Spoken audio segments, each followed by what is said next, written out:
Hello everyone, and welcome back to Mr. Sleepy Crime. I know many of you enjoy listening to these stories as you fall asleep. So before you drift off, I'd love for you to leave a comment letting me know where in the world you're tuning in from. And if you're enjoying the story, don't forget to like and subscribe, it really helps the channel grow. Before we begin, I want to acknowledge that this story involves real people and real tragedies. We tell these stories not for entertainment, but to remember the victims and perhaps help others recognize the warning signs that could prevent similar tragedies. For the best experience, feel free to lower the volume a little, just enough to let the story gently carry you off to sleep. Alright, please get comfortable, dim the lights, and let's dive into tonight's first story.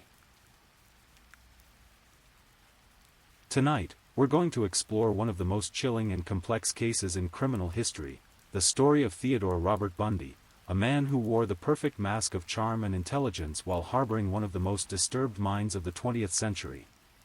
As we settle in, this story will unfold slowly and methodically, allowing your mind to process the details while gradually preparing for rest. The tale we're about to tell spans several years and multiple states, a carefully woven narrative of deception, investigation, and ultimately, justice.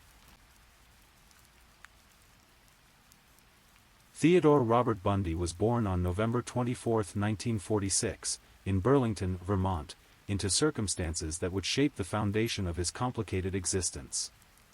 His birth name was Theodore Robert Cowell, and the early years of his life were shrouded in a deception that would perhaps foreshadow the elaborate lies he would construct throughout his adult life. For the first several years of his life, Ted believed his grandparents were his parents and that his mother, Eleanor Louise Cowell, was actually his sister. This family secret was maintained to avoid the social stigma of illegitimate birth in the 1940s. When Ted was 4 years old, he and his mother moved to Tacoma, Washington, where Eleanor met and married Johnny Bundy, a hospital cook who would give Ted his surname. Growing up in Tacoma, Ted Bundy appeared to be developing into exactly the kind of young man parents hoped their daughters would bring home. He was intelligent, articulate, and possessed a natural charm that made him well-liked among his peers and trusted by adults. He excelled in school, participated in Boy Scouts, and showed none of the obvious warning signs that criminologists would later associate with developing psychopaths. During his teenage years, Ted began to exhibit some concerning behaviors, though they were subtle enough that most people dismissed them as typical adolescent curiosity. He was caught shoplifting on several occasions, and neighbors would later report that items would mysteriously disappear when Ted was around. But these incidents were scattered and minor enough that they didn't create a pattern anyone would recognize as significant. Ted's academic performance remained strong throughout high school. He was accepted to the University of Puget Sound and later transferred to the University of Washington, where he studied psychology. The irony would not be lost on investigators years later. A man who would become one of America's most notorious serial killers spent his college years learning about the human mind. At the University of Washington, Ted met Elizabeth Klopfer, a divorced mother who would become his long-term girlfriend. To Elizabeth and everyone else in his life, Ted appeared to be the ideal boyfriend and potential stepfather. He was attentive, intelligent, and ambitious. He spoke of plans to attend law school and enter politics. He volunteered at a crisis hotline, where he counseled people contemplating suicide. The contradiction between his public persona and his hidden nature was so complete that those closest to him would struggle for years to reconcile the Ted they knew with the monster he would prove to be. In 1968, Ted briefly attended Temple University in Philadelphia before returning to Washington. It was around this time that the first hints of his true nature began to emerge, though they would remain hidden for several more years. Ted became obsessed with a fellow student named Stephanie Brooks, a sophisticated young woman from California who embodied everything Ted felt he lacked in terms of social status and refinement. When Stephanie eventually broke up with Ted, citing his lack of direction and maturity, something fundamental shifted within him. Friends would later note that this rejection seemed to affect him more deeply than normal heartbreak. He became more calculating, more focused on crafting his image and achieving success. Some psychological profiles would later suggest that Stephanie Brooks became the template for his future victims, young, attractive women with long, dark hair parted down the middle. Ted threw himself into self-improvement with an intensity that was almost frightening in its completeness. He re-enrolled at the University of Washington, this time majoring in psychology. His grades improved dramatically, and he became involved in political campaigns, including working for the Republican Party in Washington state. He was charming, articulate, and seemed destined for a bright future in law or politics. In 1973, Ted re-established contact with Stephanie Brooks. The transformation was remarkable. He had become everything she had said she wanted in a partner. He was now confident, well-dressed, academically successful, and had clear career goals. They began dating again, and by early 1974, they were discussing marriage. But something had changed in Ted during those years of separation, something dark and calculating that Stephanie couldn't quite identify. The year 1974 marked the beginning of what would become known as Ted Bundy's killing spree, though law enforcement wouldn't connect the dots for several more years. His modus operandi typically consisted of convincing his target that he was in need of assistance or duping them into believing he was an authority figure. He would then lure his victim to his vehicle, at which point he would bludgeon them unconscious, then restrain them with handcuffs before driving them to a remote location to be sexually assaulted and killed. The first confirmed victim was Linda Ann Healy, a 21-year-old psychology student at the University of Washington. On January 31, 1974, Linda failed to appear for her job as a ski report announcer at a local radio station.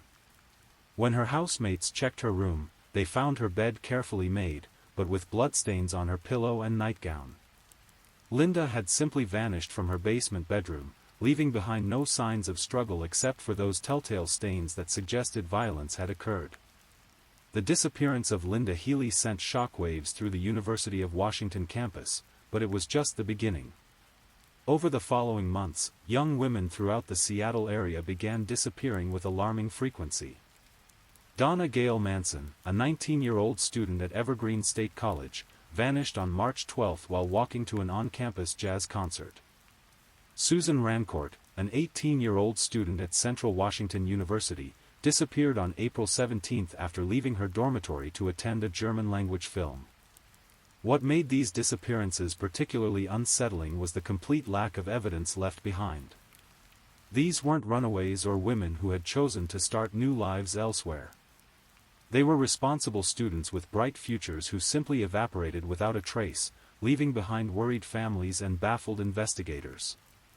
Roberta Parks, a 22-year-old student at Oregon State University, vanished on May 6 while walking to her dormitory after having coffee with friends. Brenda Ball, a 22-year-old woman, was last seen leaving a tavern in Burien, Washington, on June 1. The victims seemed to have little in common other than their age, their appearance. Most were young women with long, dark hair, and their complete disappearance. The summer of 1974 brought two incidents that would finally give investigators their first real clues about the predator stalking young women throughout the Pacific Northwest. On July 14, at Lake Sammamish State Park east of Seattle, multiple witnesses observed a handsome young man with his arm in a sling approach several women, asking for help loading a sailboat onto his car. The man introduced himself as Ted and spoke with a slight accent that some witnesses identified as possibly being from another region. Two women who encountered this Ted at Lake Sammamish would never be seen alive again. Janice Ott, a 23-year-old probation caseworker, was last seen talking to the mysterious man near the park's restrooms around 12:30 in the afternoon. Several witnesses reported seeing her walk toward the parking lot with him. Later that same day, Denise Naslund, a 19-year-old computer programmer, also vanished from the park while visiting with her boyfriend and another couple. The Lake Sammamish incidents marked a turning point in the investigation. For the first time, investigators had multiple witness descriptions of a suspect, and the name, Ted, provided them with their first real lead. Composite sketches were created based on witness descriptions, showing a clean-cut young man with brown hair and an appealing smile. The sketches were distributed throughout the region, and tips began pouring into law enforcement agencies. Among those tips was a call from Elizabeth Klopfer, Ted Bundy's girlfriend. Elizabeth had noticed disturbing coincidences between her boyfriend and the composite sketches, as well as the locations and timing of the disappearances. Ted drove a Volkswagen Beetle similar to one witnesses had described. He had recently removed the passenger seat from his car, and he had been absent from home on several of the nights when women had vanished. But Elizabeth's concerns went deeper than these circumstantial connections. Ted's behavior had been changing in subtle but unsettling ways. He had become more controlling and possessive in their relationship. She had found a bag of plaster of Paris in his room, along with crutches that he claimed to use for a leg injury she had never seen evidence of. Most disturbing of all, Ted had begun staying out all night on multiple occasions, returning home in the early morning hours with no satisfactory explanation of where he had been.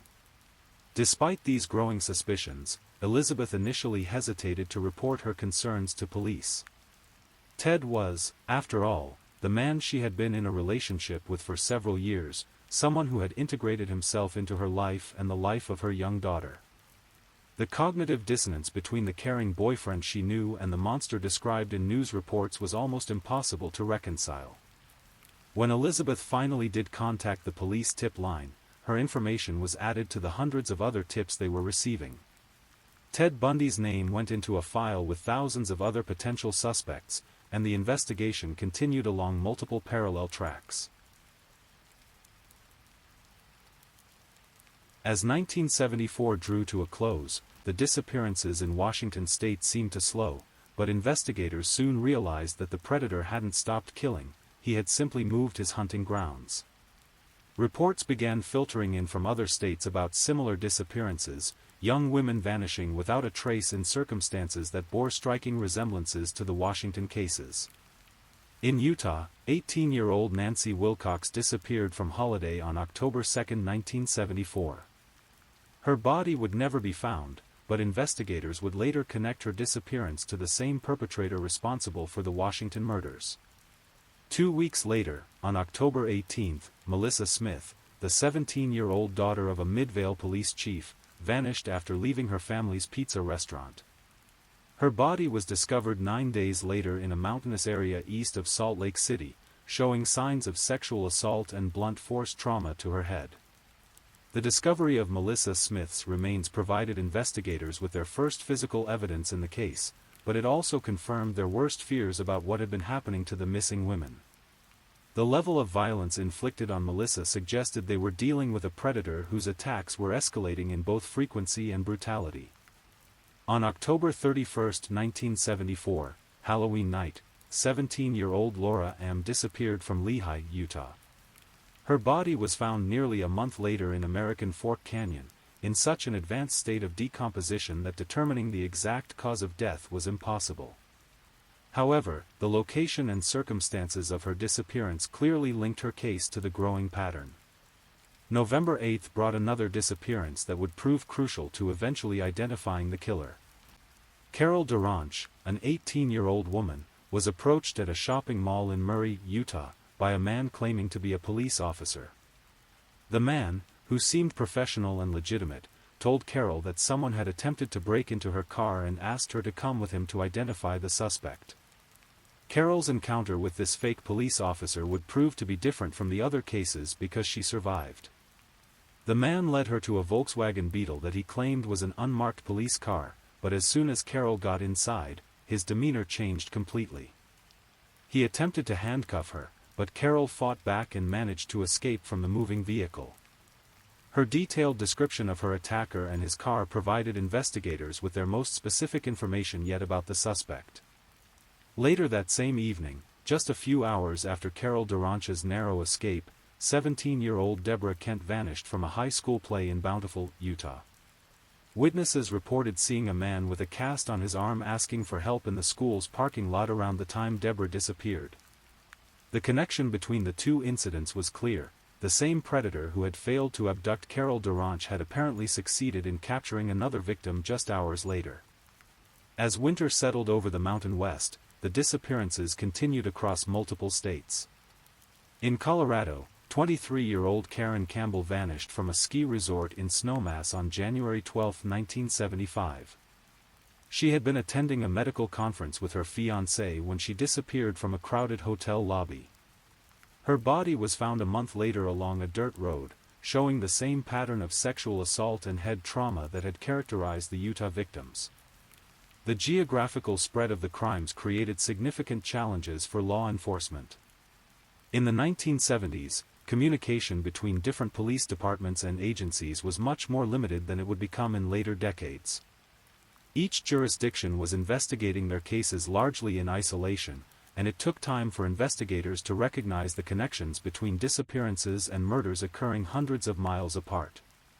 In Colorado, Julie Cunningham, a 26-year-old ski instructor, vanished from Vail on March 15, 1975. She just wanted to help the man struggling with his crutches in Vail back in 1975. She looked like many of Ted Bundy's 36 known murder victims. Witnesses reported seeing her with a man on crutches near the town center, but she was never seen again. Her body would never be recovered, though Ted would later confess to her murder. Denise Oliverson, a 25-year-old Grand Junction resident, disappeared on April 6, 1975, while riding her bicycle to her parents' house. Like Julie Cunningham, her body was never found, but the circumstances of her disappearance fit the established pattern of the other cases. The spring of 1975 brought another significant development in the case when investigators in different states began comparing notes more systematically. Detective Robert Keppel of the King County Sheriff's Office in Washington had been tracking the cases in his jurisdiction, and he began reaching out to his counterparts in other states where similar crimes had occurred. This interagency cooperation revealed the scope of what they were dealing with: a serial killer who was mobile, organized, and had been operating across multiple states for over a year. The realization was both terrifying and encouraging, terrifying because of the scale of the crimes, but encouraging because it meant they could pool their resources and information to create a more complete picture of their suspect. August 16, 1975, marked a turning point in the Ted Bundy case, though neither the suspect nor the arresting officer realized the significance of the moment at the time. Sergeant Bob Hayward of the Utah Highway Patrol was working a late shift when he noticed a Volkswagen Beetle driving slowly through a residential neighborhood in Granger, Utah, with its headlights turned off. When Sergeant Hayward attempted to pull the vehicle over, the driver accelerated and led him on a brief chase before finally stopping at a gas station. The driver was a clean-cut young man who immediately produced identification showing his name as Theodore Robert Bundy. He appeared calm and cooperative, explaining that he had been to see a movie and had gotten lost trying to find his way back to the interstate. But when Sergeant Hayward searched Ted's Volkswagen, he discovered items that immediately raised red flags. In the car were handcuffs, rope, and a ski mask that investigators later linked to missing women. There was also an ice pick, a crowbar, and trash bags. The combination of items suggested someone who was prepared to commit violent crimes, though Ted maintained he was simply carrying tools and camping equipment. Ted was arrested on charges of possession of burglary tools, but investigators quickly realized they might have caught something much more significant. Detective Jerry Thompson of the Salt Lake County Sheriff's Office was called in to interview Ted, and he immediately recognized similarities between Ted and the composite sketches that had been circulated in connection with the missing women cases. More importantly, Carol Duranch was brought in to view a lineup that included Ted Bundy. Despite the traumatic nature of her encounter and the time that had passed since her attack, Carol was able to identify Ted as the man who had posed as a police officer and attempted to abduct her. This identification provided investigators with their first solid link between Ted Bundy and the string of disappearances and murders. In February of the following year, he was found guilty of kidnapping Carol Duranch and was sentenced to 1 to 15 years in prison. However, Ted's legal troubles were just beginning, as investigators in multiple states were now taking a much closer look at his potential connection to unsolved murders in their jurisdictions. The arrest of Ted Bundy created a media sensation, particularly in the Pacific Northwest where the disappearances of young women had terrorized communities for nearly 2 years. News reports described him as a clean-cut former law student with political aspirations, emphasizing the shocking contrast between his public persona and the crimes he was accused of committing. For Elizabeth Klopfer, Ted's arrest was both a vindication of her growing suspicions and a devastating confirmation of her worst fears. The man she had shared her life with for several years, the man who had been a father figure to her daughter, was now sitting in a Utah jail cell accused of kidnapping and possibly murder. Elizabeth's decision to contact police with her suspicions about Ted had been agonizing, but his arrest proved that her instincts had been correct. In the months following Ted's capture, she would cooperate fully with investigators, providing them with detailed information about Ted's behavior, his absences from home, and the disturbing changes she had observed in his personality. While Ted sat in the Utah State Prison awaiting trial, investigators across multiple states began building cases against him. The evidence was largely circumstantial, but the accumulation of connections was compelling. Ted had been present in the areas where victims disappeared, he drove a vehicle matching witness descriptions, and he possessed items that could have been used in the commission of the crimes. In Colorado, investigators were particularly interested in Ted's potential connection to the Karen Campbell murder case. Credit card receipts showed that Ted had been in the Snowmass area around the time of Karen's disappearance, and witness descriptions of a man seen near the hotel where she vanished matched Ted's appearance. The investigation into Ted's activities also revealed the extent of his travels during the period when the murders were occurring. Gas receipts, hotel records, and other documentation showed that Ted had been moving constantly between Washington, Oregon, Utah, and Colorado, often arriving in areas just before young women began disappearing. As investigators delved deeper into Ted's background, they discovered that his carefully constructed facade of normalcy had been exactly that, a facade. Former acquaintances reported that Ted had always seemed slightly off, though they couldn't quite articulate what had bothered them about him. Teachers remembered him as being unusually manipulative, even as a child, and several people mentioned that Ted had a way of making them feel uncomfortable without doing anything obviously wrong. Ted Bundy's time in custody in Colorado would prove to be temporary, but the manner of his escapes would demonstrate the intelligence and planning that had made him such a successful predator for so many years. His first escape occurred on June 7, 1977, during a court appearance in Aspen. Ted had convinced the judge to allow him to represent himself in his upcoming murder trial, which gave him access to the courthouse law library. During a recess in the proceedings, Ted was left alone in the library on the second floor of the courthouse. Taking advantage of this opportunity, he opened a window and jumped to the ground below, then simply walked away from the courthouse wearing a suit and tie. For 6 days, Ted remained at large in the Colorado wilderness, but his city-bred survival skills were no match for the mountain environment, and he was eventually recaptured after being spotted by law enforcement officers. His second escape was far more elaborate and successful. On December 30, 1977, Ted managed to escape from his cell in the Garfield County Jail by sawing through the ceiling and crawling through the building's infrastructure to reach the apartment of the chief jailer. From there, he was able to simply walk out of the building and disappear into the night. This time, Ted had prepared more thoroughly for his freedom. He had been exercising in his cell and had lost significant weight, allowing him to squeeze through the narrow opening he had created in the ceiling. He had also been studying the jail's layout and routines, identifying the optimal time and method for his escape. From the Utah State Penitentiary, Bundy continued to protest his innocence through the media. In January 1977, Colorado claimed Bundy on murder charges. He escaped custody twice and fled to Florida. Ted's destination was Florida, a state where he had no known connections and where law enforcement would be less likely to recognize him immediately. He traveled by car across the country, using stolen credit cards and false identities to fund his journey.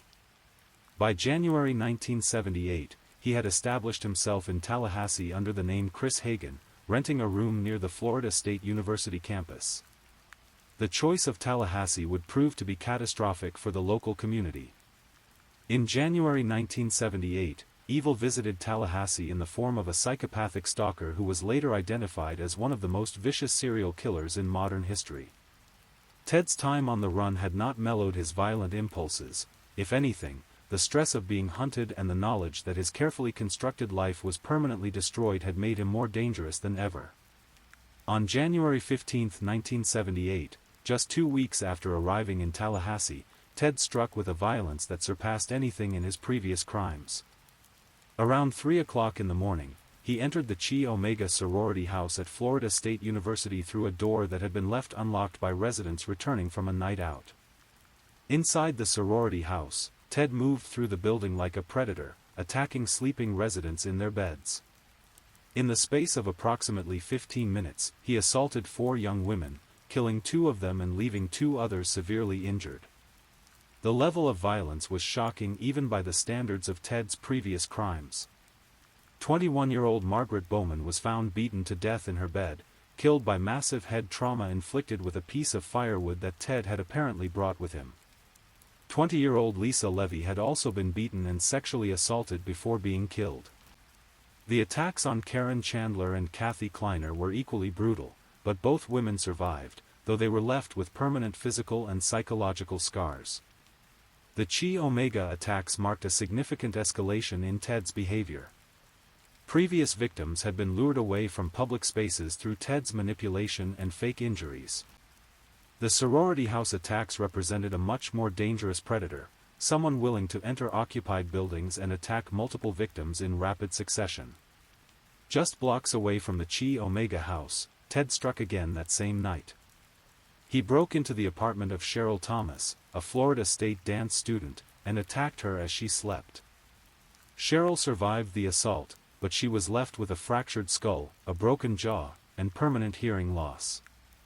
The attack sent shockwaves through the Florida State University community and indeed throughout the entire state of Florida.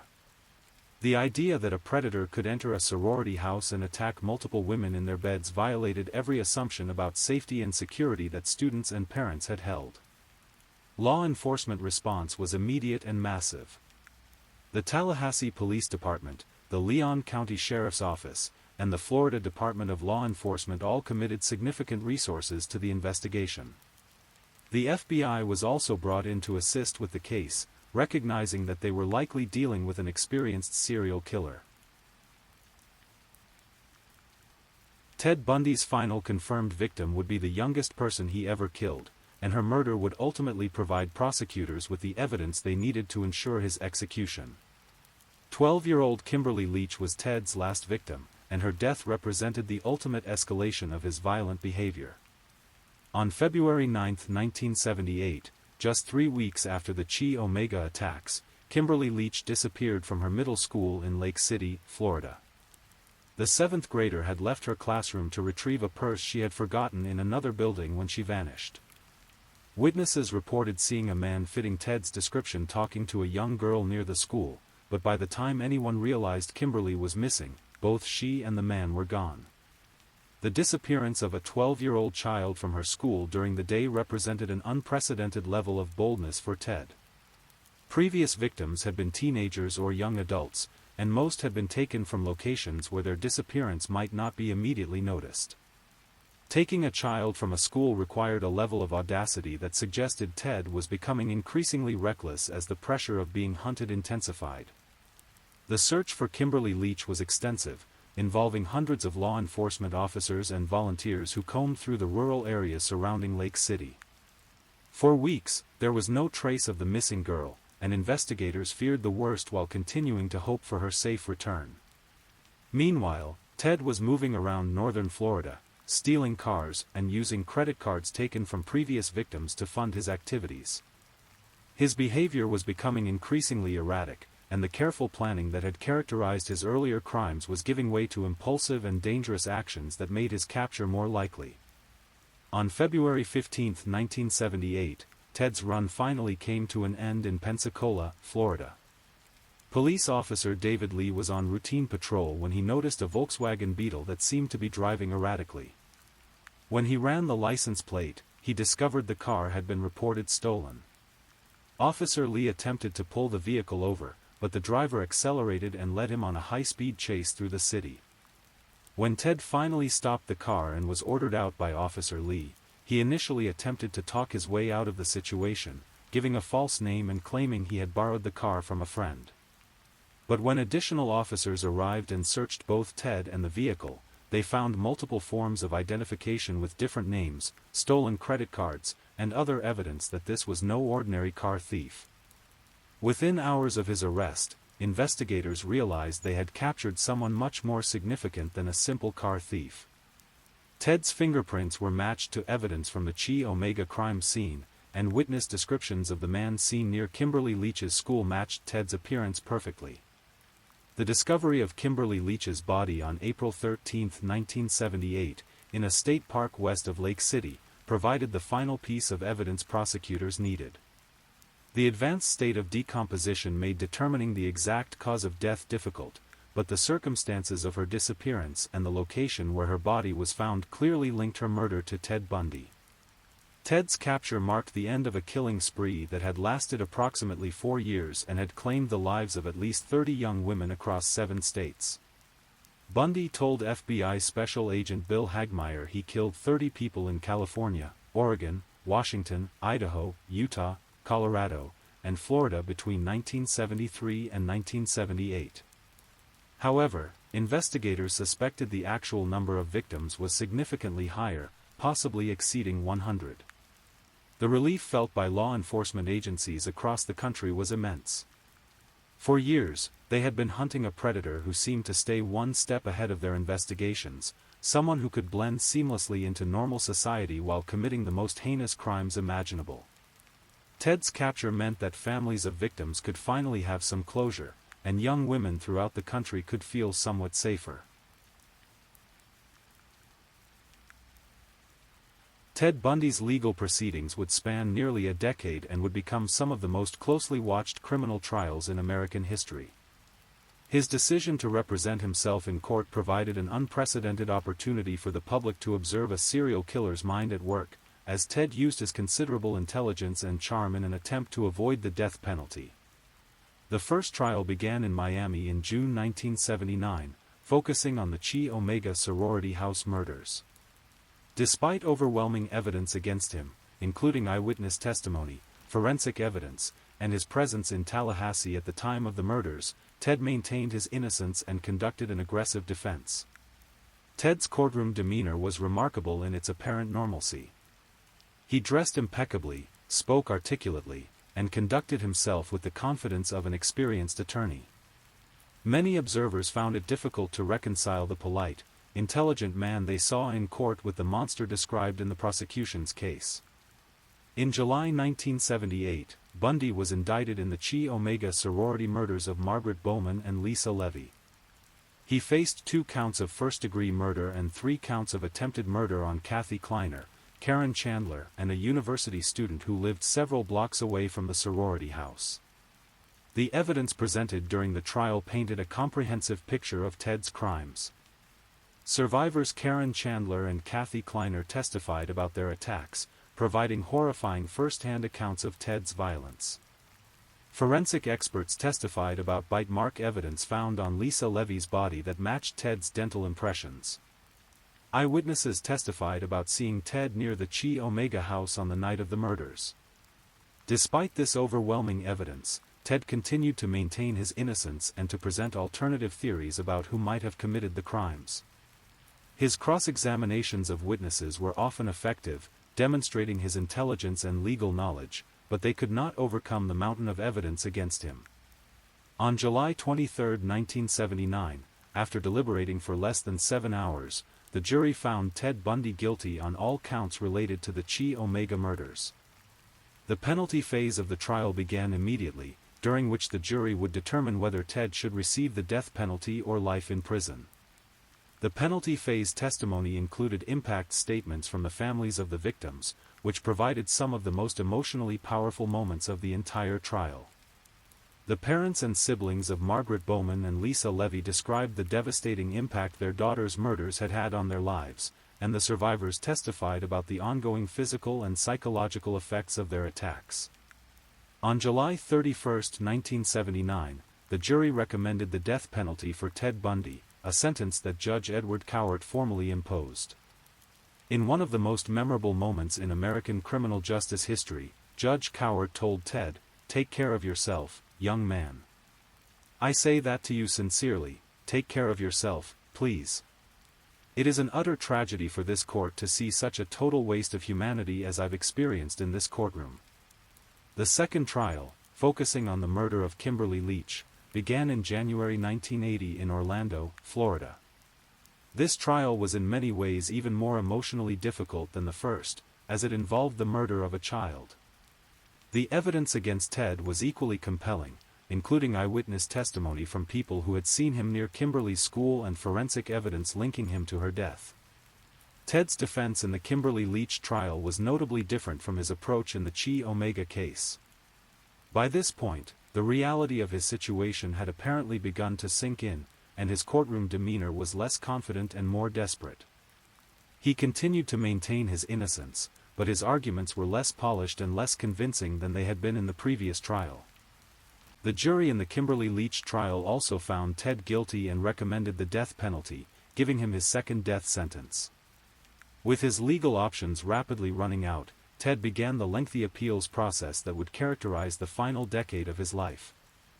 During the appeals process, Ted's strategy shifted from maintaining his innocence to attempting to leverage confessions in exchange for life sentences.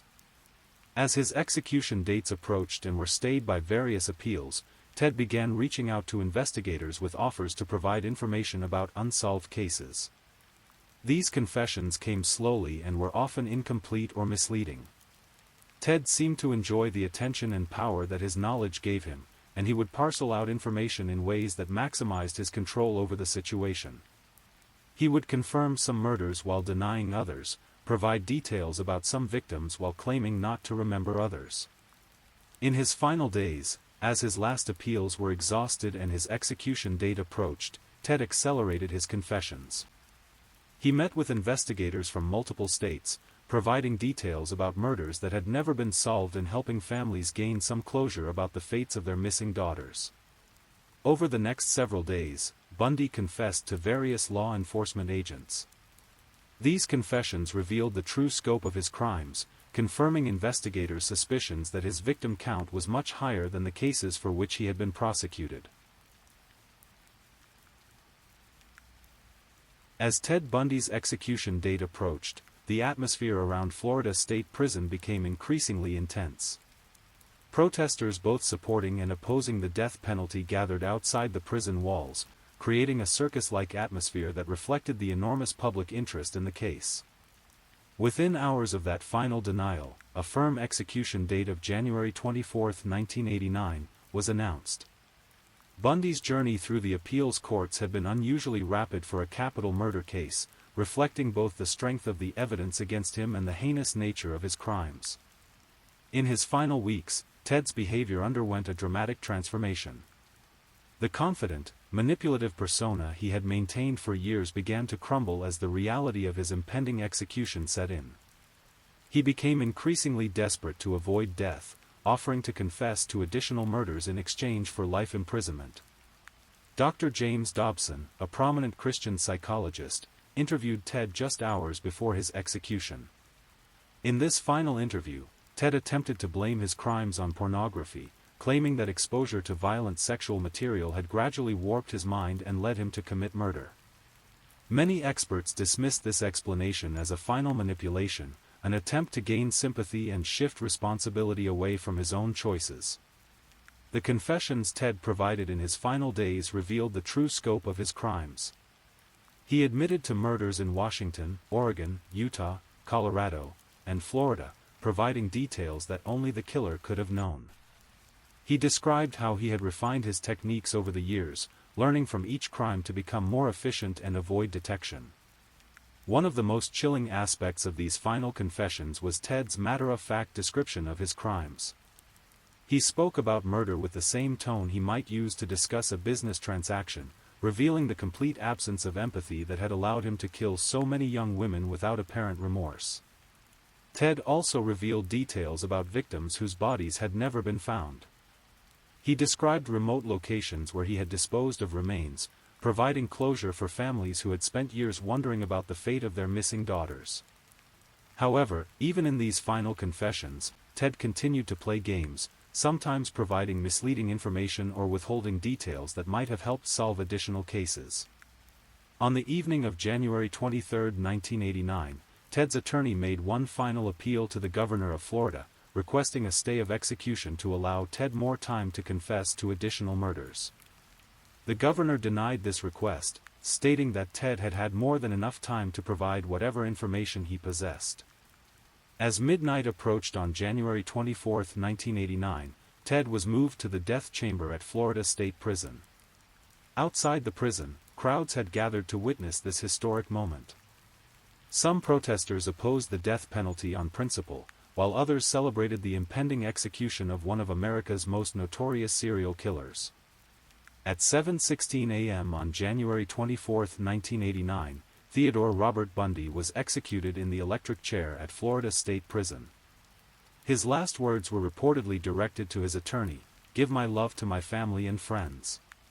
With his death, one of the most extensive and terrifying crime sprees in American history finally came to an end.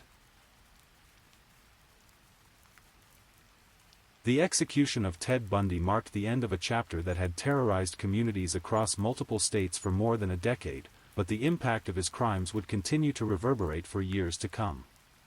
The families of his victims had finally received the justice they had sought, but the pain of their losses would never fully heal.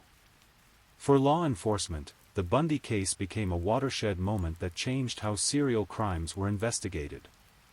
The difficulties encountered in connecting crimes across multiple jurisdictions led to improved communication and coordination between agencies.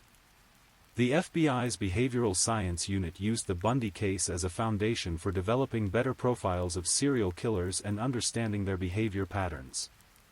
The case also highlighted the importance of witness testimony and physical evidence in serial crime investigations. The bite mark evidence that helped convict Ted in the Chi Omega case became a landmark in forensic odontology, though this type of evidence would later become controversial as the science evolved. Elizabeth Klopfer, Ted's former girlfriend who had contacted police with her suspicions, eventually wrote a book about her experiences called The Phantom Prince: My Life with Ted Bundy. Her account provided unique insights into how a serial killer could maintain a normal relationship while committing horrific crimes. Elizabeth's courage in reporting her suspicions likely saved lives and helped bring Ted to justice. The survivors of Ted's attacks also played crucial roles in ensuring his conviction. Carol Duranche's identification of Ted in a lineup provided the first solid evidence linking him to the crimes. Karen Chandler and Kathy Kleiner's testimony about the Chi Omega attacks helped prosecutors secure the death penalty. These women's bravery in testifying against their attacker demonstrated the importance of survivor voices in the criminal justice process. The psychological community studied the Bundy case extensively, trying to understand how someone could commit such heinous crimes while maintaining an apparently normal exterior. Ted's high intelligence, charm, and ability to manipulate others made him particularly dangerous, but also provided insights into the minds of psychopathic killers. One of the most significant aspects of the Bundy case was how it changed public awareness about serial killers. Before Ted, most people assumed that murderers would be obviously disturbed individuals who would stand out in a crowd. Ted's ability to blend into normal society while committing horrific crimes taught people to be more cautious and aware of potential dangers. The case also highlighted the vulnerability of young women, particularly college students, and led to changes in safety procedures on campuses across the country. Sorority houses and dormitories implemented better security measures, and students were taught to be more aware of their surroundings and the potential dangers they might face. Media coverage of the Bundy case was extensive and helped establish the template for how serial killer cases would be reported in the future. The combination of Ted's intelligence, good looks, and horrific crimes created a compelling narrative that fascinated the public, though this fascination sometimes overshadowed the suffering of his victims and their families. Years after Ted's execution, investigators continued to examine cold cases that might be connected to his crimes. His confessions had been incomplete and sometimes misleading, leaving many questions unanswered. Advances in DNA technology allowed investigators to potentially link Ted to additional crimes, though his death meant he could never be prosecuted for these cases. The geographical scope of Ted's crimes also led to changes in how law enforcement agencies share information about serial crimes. The creation of databases like ViceAP, violent criminal apprehension program, was partly inspired by the difficulties encountered in connecting the Bundy crimes across multiple states. While Ted Bundy's name became infamous around the world, it's important to remember that his true legacy is the lives he destroyed and the families he devastated. Each of his victims was a unique individual with hopes, dreams, and people who loved them. Their stories deserve to be told and remembered. Linda Ann Healy, Ted's first confirmed victim, was a psychology student at the University of Washington who worked as a ski report announcer at a local radio station. She was known for her bright personality and her dedication to her studies. Her disappearance on January 31, 1974, marked the beginning of Ted's known killing spree, though investigators suspect he may have killed before this. Donna Gail Manson was a 19-year-old student at Evergreen State College who was known for her free spirit and love of music. She vanished on March 12, 1974, while walking to an on-campus jazz concert. Her body was never found, despite extensive searches of the areas where Ted later indicated he had disposed of remains. Susan Rancourt was an 18-year-old biology student at Central Washington University who was planning to become a veterinarian. She disappeared on April 17, 1974, after leaving her dormitory to attend a German-language film. Like many of Ted's victims, Susan was last seen in the company of a man who asked for her help. Roberta Parks was a 22-year-old student at Oregon State University who was known for her kindness and academic achievements. She vanished on May 6, 1974, while walking to her dormitory after having coffee with friends. Her father spent years searching for answers about what had happened to his daughter. Brenda Ball was a 22-year-old woman who was last seen leaving a tavern in Burien, Washington, on June 1, 1974. Unlike many of Ted's other victims, Brenda was not a college student, showing that his hunting patterns were broader than initially believed. Janice Ott and Denise Naslund, the two women who disappeared from Lake Sammamish State Park on July 14, 1974, were both young professionals with bright futures ahead of them. Janice was a probation caseworker who was known for her dedication to helping others. Denise was a computer programmer who was enjoying a day at the park with her boyfriend and friends when she encountered Ted. The Utah victims included Nancy Wilcox, an 18-year-old whose body was never found, Melissa Smith, the 17-year-old daughter of a police chief, and Laura M., a 17-year-old who disappeared on Halloween night 1974. Each of these young women had families who loved them and futures that were cut tragically short. Carol Duranch, who survived her encounter with Ted, showed remarkable courage both in fighting off her attacker and in later testifying against him. Her survival and willingness to speak out were crucial in bringing Ted to justice. In Colorado, the victims included Karen Campbell, a 23-year-old nurse who was attending a medical conference when she was killed, Julie Cunningham, a 26-year-old ski instructor, and Denise Oliverson, a 25-year-old who disappeared while riding her bicycle to her parents' house. The Florida victims represented the final escalation of Ted's violence. Margaret Bowman and Lisa Levy, the two Chi Omega sorority sisters who were killed, were both college students with their whole lives ahead of them. Margaret was 21 years old and studying to become a teacher. Lisa was 20 years old and was known for her vibrant personality and love of dance. Karen Chandler and Kathy Kleiner, who survived the Chi Omega attacks, showed incredible strength in recovering from their injuries and testifying against Ted. Both women went on to live full lives, but they carried the physical and emotional scars of their encounters with Ted for the rest of their lives. Cheryl Thomas, who was attacked in her apartment the same night as the Chi Omega murders, also survived her encounter with Ted, though she was left with permanent injuries including hearing loss and facial damage. Kimberly Leach, Ted's youngest and final victim, was just 12 years old when she was murdered. She was a 7th grader who enjoyed school and had a bright future ahead of her. Her death represented the ultimate tragedy of Ted's crime spree, the murder of a child who had her whole life ahead of her. As we reach the end of this long and difficult story, it's important to reflect on what we can learn from the tragedy of Ted Bundy's crimes. His case changed how we think about serial killers, how law enforcement investigates these crimes, and how society protects potential victims. The most important lesson from the Bundy case is that evil can wear a mask of normalcy.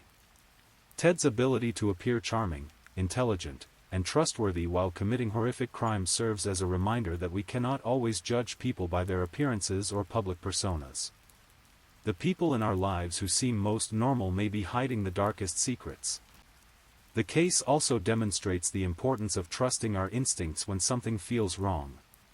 Elizabeth Klopfer's decision to contact police with her suspicions about Ted, despite the personal cost of that decision, ultimately helped bring a serial killer to justice. Her courage in speaking up when she noticed troubling patterns likely saved lives. For law enforcement, the Bundy case highlighted the critical importance of interagency communication and cooperation. Ted was able to operate for so long partly because different police departments weren't effectively sharing information about similar crimes in their jurisdictions. The improvements in communication and database systems that followed the Bundy case have helped prevent other serial killers from operating undetected for such long periods. The case also showed the value of forensic evidence, witness testimony, and careful investigation. Despite Ted's intelligence and careful planning, investigators were eventually able to build strong cases against him through painstaking police work and attention to detail. Perhaps most importantly, the Bundy case reminds us to remember the victims rather than becoming fascinated by the perpetrator. Ted Bundy became a household name, but the names of his victims are often forgotten. Each person he killed was an individual with hopes, dreams, and people who loved them. Their lives had value that extended far beyond their tragic encounters with a serial killer. The families of Ted's victims showed remarkable strength and dignity throughout the long legal process that eventually brought him to justice. Their perseverance in seeking justice for their loved ones serves as an inspiration to all who face tragedy in their lives. The survivors of Ted's attacks demonstrated incredible courage, both in fighting off their attacker and in later testifying against him in court. Their willingness to relive their traumatic experiences in service of justice helped ensure that Ted would never hurt anyone else. As we conclude this story, we remember not just the crimes that were committed, but the lives that were lost, the families that were devastated, and the communities that were forever changed. The tragedy of the Ted Bundy case serves as a reminder of the capacity for both evil and good that exists within humanity, and the importance of remaining vigilant against those who would do harm to others. The investigation and prosecution of Ted Bundy represented a triumph of justice over evil, but that triumph came at an enormous cost in human suffering. The best way to honor the memory of his victims is to remember their stories, learn from the tragedy of their deaths, and work to create a world where such crimes become increasingly difficult to commit. In the darkness of this story, we find points of light in the courage of survivors, the dedication of investigators, the strength of families, and the ultimate triumph of justice. These lights remind us that even in the face of the most horrific evil, humanity's capacity for goodness, courage, and justice can ultimately prevail. If you're new here, welcome to the channel, where we explore true crime stories in a calm and respectful way. I also want to take a moment to appreciate my amazing subscribers who've been rocking with me. Thank you so much for your continued support. If you're still awake and listening, drop a comment. Let me know where you're tuning in from and the current time in your corner of the world, or just say something to let me know you're still here. And if you haven't already, be sure to like this video and subscribe, so you don't miss our next true crime stories for sleep. Now, let's move on to our second story. Story 2.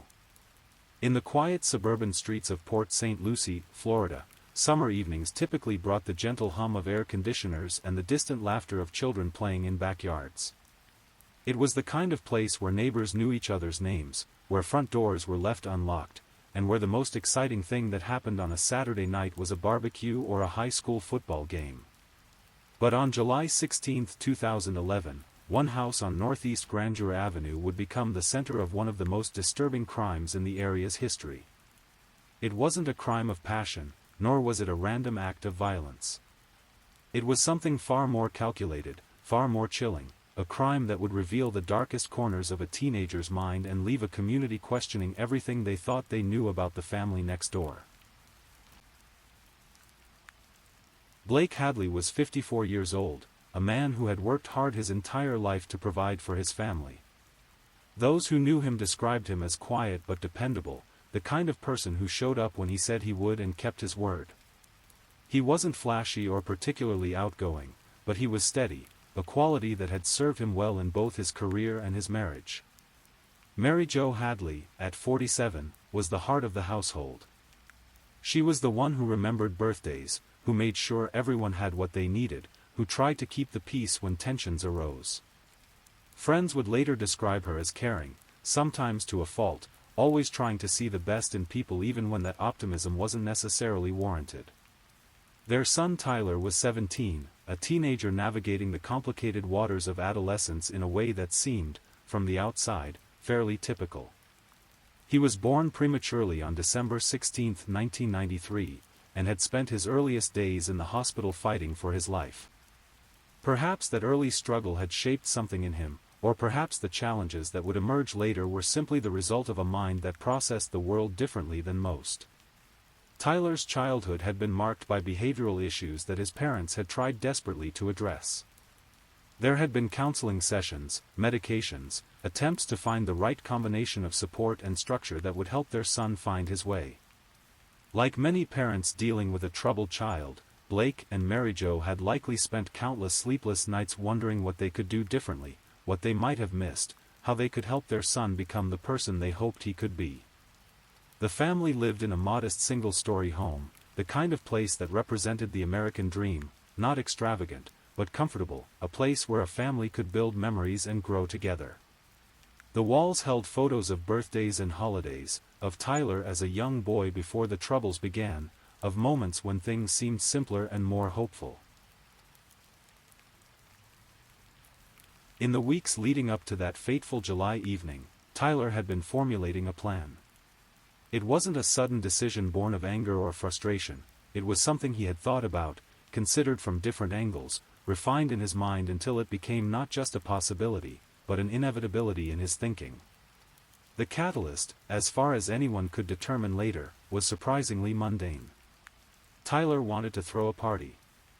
Not just any party, but a big one, the kind of gathering that would establish his social status, that would make him the center of attention, that would give him the recognition he felt he deserved. His parents, however, had said no.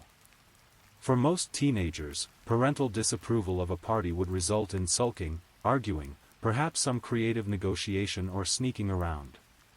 For Tyler Hadley, it became something else entirely.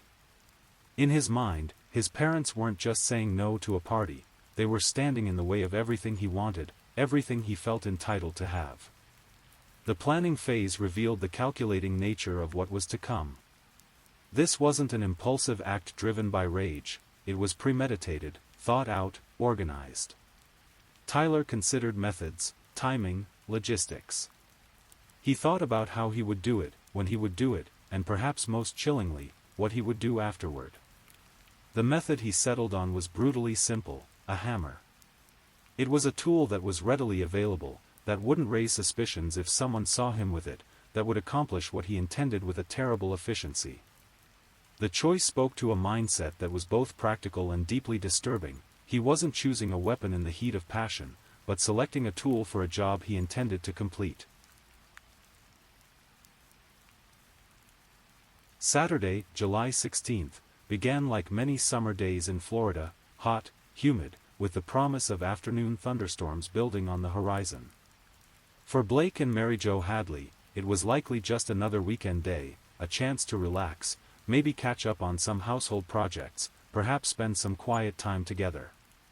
Tyler's day began differently. He woke up knowing what he intended to do, carrying with him the weight of decisions already made and plans already set in motion. The hours leading up to the murders must have been surreal, sitting at breakfast with parents who had no idea what was coming, making normal conversation while harboring the most abnormal of intentions. The timeline of events that day would later be reconstructed through Tyler's own admissions, physical evidence, and digital footprints.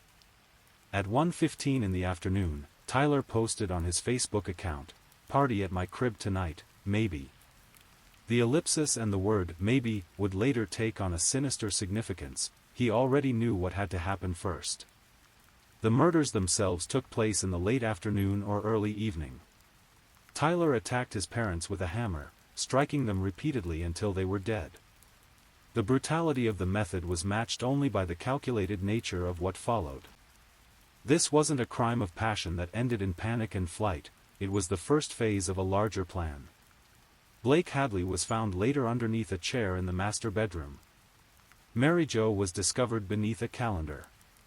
The positioning of the body suggested not just the violence of their deaths, but the aftermath, the way their son had dealt with what he had done, moving them, arranging things to serve his purposes. The physical evidence painted a picture of savage violence. Blood spatter patterns, the condition of the bodies, the state of the room, all of it spoke to the ferocity of the attack. These were people who had been beaten to death by someone they trusted, someone they had raised and loved and tried to help. After the murders, Tyler began what would become a 3-hour cleaning process.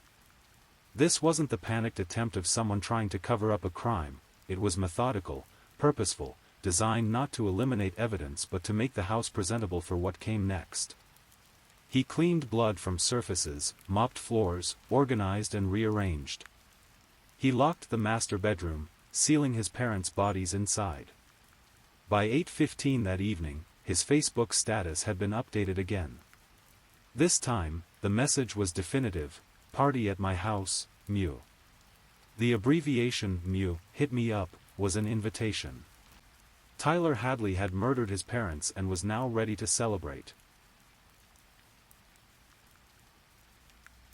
What happened next would become the most notorious aspect of an already horrific crime. As word spread through social media and text messages, teenagers began arriving at the Hadley house. Within a few hours, there were approximately 60 young people gathered in the home where 2 bodies lay cooling in the locked master bedroom. The party was everything Tyler had wanted it to be: crowded, loud, exciting. He moved through the gathering like a host, making sure everyone was having a good time, accepting congratulations on throwing such an epic event. To the partygoers, Tyler seemed energized, happy, more social than many had ever seen him before. Music pounded through the house. Teenagers filled the living room, kitchen, and backyard. There was drinking, there was laughter, there was the kind of chaos that comes with dozens of unsupervised adolescents gathered in one place. It was, by most accounts, a successful party, exactly what Tyler had envisioned when he first conceived of the idea. But beneath the surface, there were strange moments, odd comments that would only make sense later. Tyler made several cryptic remarks throughout the evening, hints about what had happened that most people dismissed as typical teenage drama or attention-seeking behavior. He told at least one person that he had taken care of his parents, that they wouldn't be a problem anymore. The locked master bedroom remained just that, locked and off-limits. When people asked about it or tried to go in that direction, Tyler redirected them, made excuses, kept the party focused on other areas of the house. For most of the evening, this worked. The partygoers were there to have fun, not to explore every room in the house. But as the night wore on, Tyler's behavior became increasingly erratic. The adrenaline that had carried him through the murders and the early part of the party was wearing off, replaced by something darker, more unstable. He began making more explicit comments about what he had done, statements that were too specific and too disturbing to dismiss as teenage bravado. One partygoer would later tell investigators that Tyler had confided in him about killing his parents. At first, the friend thought Tyler was joking or trying to get attention. But as Tyler persisted, providing details that were too vivid and too consistent to be fabricated, the friend began to realize that something was seriously wrong.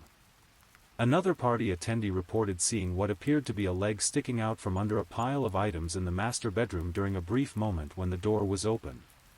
At the time, it seemed odd but not necessarily alarming, until later, when the full scope of what had happened became clear.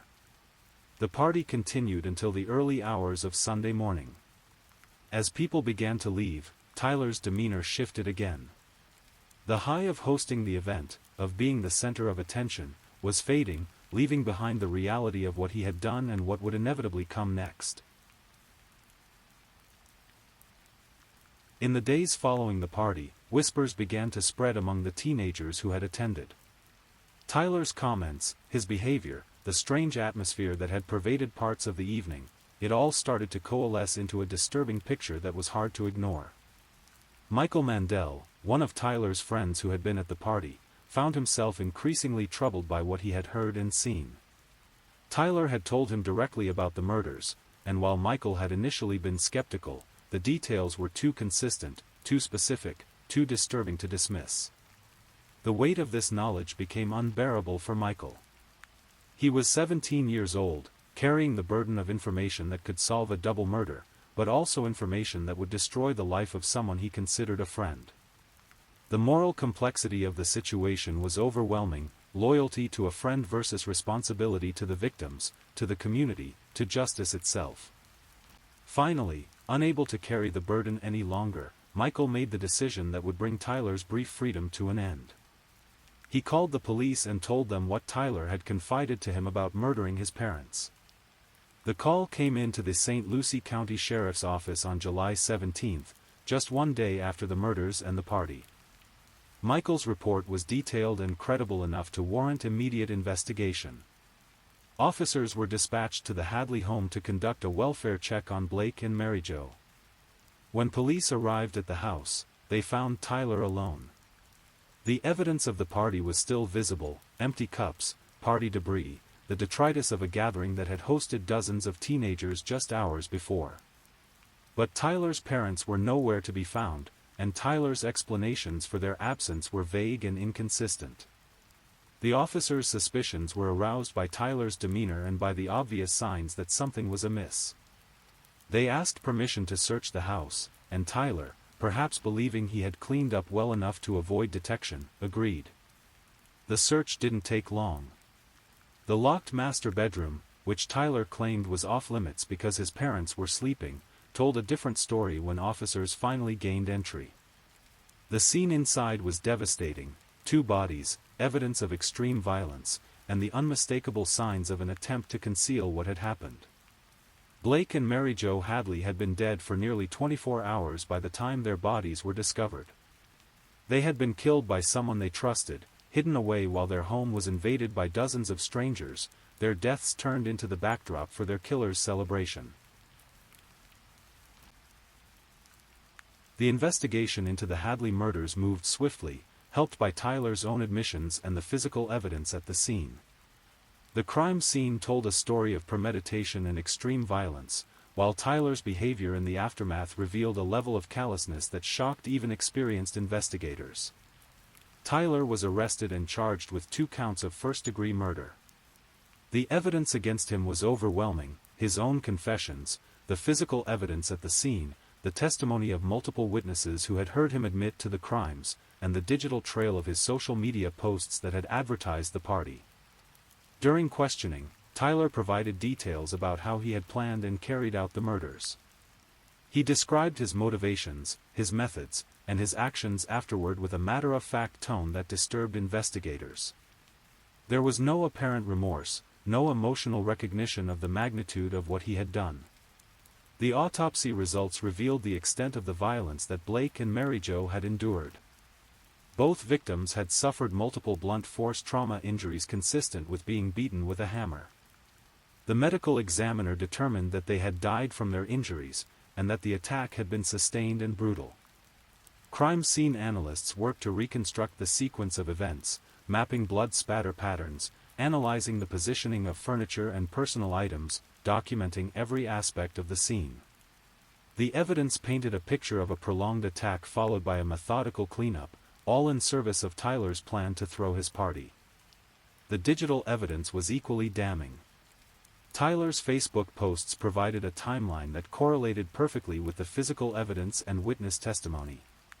The progression from maybe to definitive party planning, all while his parents' bodies lay in the next room, demonstrated a level of calculation that was deeply disturbing. Tyler's case moved through the legal system with the weight of overwhelming evidence and public attention. The nature of the crime, a son murdering his parents and then celebrating with a party, captured national attention and raised questions about teenage violence, mental health, and the factors that could drive someone to such extreme actions. Initially, Tyler pleaded not guilty by reason of insanity, suggesting that his mental state at the time of the murders was such that he could not be held fully responsible for his actions. His defense team argued that he suffered from mental illness that had impaired his judgment and his ability to understand the consequences of his actions. However, less than a month before his trial was scheduled to begin in 2014, Tyler changed his plea to no contest. This decision meant that while he was not admitting guilt directly, he was acknowledging that the prosecution had sufficient evidence to convict him, and he was not going to contest the charges. The change in plea strategy suggested several possibilities. Perhaps Tyler's legal team had concluded that an insanity defense was unlikely to succeed, or perhaps Tyler himself had come to understand the futility of fighting charges that were supported by such overwhelming evidence. The sentencing phase of the case focused on the question of whether Tyler should receive life in prison without the possibility of parole, or whether his age at the time of the crimes should be considered a mitigating factor. Prosecutors argued that the premeditated nature of the murders, combined with Tyler's behavior afterward, demonstrated a level of callousness that warranted the harshest possible sentence. The defense argued that Tyler was a 17-year-old with mental health issues who deserved the possibility of rehabilitation and eventual release. They pointed to his troubled childhood, his history of behavioral problems, and the fact that his brain was still developing at the time of the crimes. Judge Robert R. Makehamson ultimately sentenced Tyler to life in prison without the possibility of parole. The judge's decision reflected the severity of the crimes and the impact they had had on the community and on the extended families of the victims. However, Tyler's case didn't end there. Changes in juvenile sentencing laws meant that his case was subject to review, and in 2018, he faced a resentencing hearing where the possibility of a reduced sentence was considered. After reviewing all the evidence and arguments again, the judge decided to maintain the original sentence of life without parole. The Hadley murders sent shockwaves through the Port St. Lucie community and beyond. For the neighbors who had thought they knew the family, for the teenagers who had attended the party without knowing what lay behind the locked bedroom door, for the extended family members who had lost Blake and Mary Jo in such a horrific way, the case raised questions that had no easy answers. How does a 17-year-old develop the capacity for such calculated violence? What warning signs might have been missed? How does a community begin to heal from such a betrayal of trust? For Michael Mandel, the friend who had ultimately called police, the aftermath was particularly difficult. In a 2014 interview with ABC News, he described the burden of being known as the best friend of a murderer, and the way the case had changed his life forever. His decision to come forward had been the right thing to do, but it came with personal costs that would last long after Tyler's conviction. The case also highlighted broader issues about teenage violence, mental health resources, and the warning signs that might indicate when a troubled adolescent is moving toward dangerous behavior. Child psychologists and criminologists studied the case, looking for patterns or indicators that might help prevent similar tragedies in the future.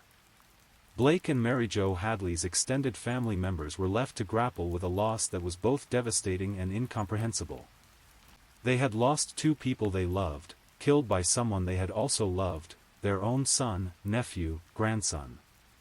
The complexity of grieving for victims while also mourning the loss of the person they thought they knew in Tyler created a unique and painful situation. Tyler Hadley is now serving his life sentence at a Florida state prison. He has been incarcerated for over a decade, moving from a 17-year-old who thought killing his parents was a reasonable price to pay for a party, to a man in his 30s who must live with the consequences of that decision for the rest of his life. In November 2024, Tyler gave his first interview since the murders, speaking with Court TV about the case and his current perspective on what he had done. The interview provided some insight into how Tyler views his actions now, more than 13 years later, though it also raised questions about his level of genuine remorse and understanding of the impact of his crimes. During the interview, Tyler discussed his motivations for the murders, his mental state at the time, and his life in prison. While he expressed some recognition of the wrongness of his actions, observers noted that his demeanor and responses still seemed to lack the deep emotional understanding of the pain he had caused that might be expected from someone who had genuinely come to terms with the magnitude of his crimes. The question of Tyler's mental health continues to be relevant to understanding the case. Was he a teenager dealing with undiagnosed or inadequately treated mental illness who made a terrible decision in a moment of crisis? Or was he someone whose fundamental psychology was such that he was capable of calculated violence without the emotional constraints that prevent most people from harming others? The answer to that question may never be fully known, but it remains important for understanding not just Tyler's case, but the broader issues of juvenile violence and the factors that can lead young people toward such extreme actions. The murder of Blake and Mary Jo Hadley represents one of those crimes that challenges our basic assumptions about family, about the bonds between parents and children, about the limits of what people are capable of doing to those they supposedly love. For Blake and Mary Jo, the tragedy was complete. They lost their lives at the hands of someone they had raised, loved, and tried to help despite his problems. Their deaths were not the result of random violence or stranger danger, but of a betrayal that cut to the very core of what family is supposed to mean. The case also serves as a reminder of the complexity of adolescent psychology and the potential consequences when mental health issues are not adequately addressed. Tyler's history of behavioral problems and his parents' attempts to get him help suggest a family that was struggling with issues they may not have fully understood or known how to manage. But even acknowledging the potential role of mental health issues, the calculated nature of Tyler's actions, the planning, the execution, the cleanup, the party, suggests a level of callousness that goes beyond typical teenage impulsivity or even mental illness. The decision to celebrate his parents' deaths with a house party reveals something about his psychology that remains deeply disturbing. The teenagers who attended the party that night were unwitting participants in one of the most macabre celebrations in criminal history. They came expecting fun and found themselves part of a crime scene, dancing and laughing while two bodies lay hidden just down the hall. The psychological impact of that realization would stay with many of them for years to come. For the broader community, the case served as a stark reminder that evil can emerge from the most unlikely places, not from strangers in dark alleys, but from the house next door, from families that seem normal on the surface, from teenagers who seem troubled but not necessarily dangerous. The Hadley murders also highlighted the role that social media and technology now play in both the commission and investigation of crimes. Tyler's Facebook posts provided a real-time documentation of his state of mind and his intentions, creating a digital trail that would prove crucial to understanding the timeline of events. More than a decade after the murders, questions remain about the Hadley case that may never be fully answered. What exactly was going through Tyler's mind in the weeks and days leading up to the murders? Was there a specific moment when he crossed the line from fantasy to planning to action? Could the murders have been prevented if different interventions had been tried, if warning signs had been recognized earlier, if Tyler had received different treatment for his behavioral issues? These questions haunt not just his extended family, but anyone who works with troubled teenagers and wonders what might push a young person over the edge into violence. The role of Tyler's parents in creating or failing to address the conditions that led to the murders is also a subject of ongoing debate. Were Blake and Mary Jo simply unlucky parents dealing with a son whose psychological makeup made violence inevitable? Or were there parenting decisions, family dynamics, or missed opportunities that contributed to the tragedy? There's also the question of Tyler's future. He will spend the rest of his life in prison. But what kind of person will he become during those decades of incarceration? Will he develop genuine remorse and understanding of what he did? Will he find ways to contribute positively to society from behind bars? Or will he remain fundamentally unchanged, a person whose psychology is simply incompatible with civilized society? These questions matter not just for understanding Tyler Hadley, but for understanding the broader issues of juvenile justice, rehabilitation, and the possibility of redemption for even the most serious crimes. The murder of Blake and Mary Jo Hadley by their 17-year-old son Tyler remains one of those crimes that defies easy categorization or explanation. It was neither a crime of passion nor a completely calculated killing for financial gain. It wasn't motivated by self-defense or desperation. Instead, it seems to have emerged from the intersection of teenage narcissism, mental health issues, and a psychology that was fundamentally different from that of most people. The case serves as a reminder that human behavior can be far more complex and disturbing than we sometimes want to acknowledge. It challenges our assumptions about family bonds, about the predictability of human actions, and about our ability to identify and prevent violence before it occurs. For those who study criminal psychology, the Hadley case provides insights into the mind of someone who could plan and execute such a horrific crime while maintaining enough social awareness to host a successful party afterward. It raises questions about empathy, conscience, and the factors that normally prevent people from harming others. For those who work in law enforcement, mental health, or juvenile justice, the case highlights the challenges of identifying and intervening with troubled young people before they cross the line into violence. It underscores the importance of taking warning signs seriously while also acknowledging the difficulty of predicting which troubled teenagers might become dangerous.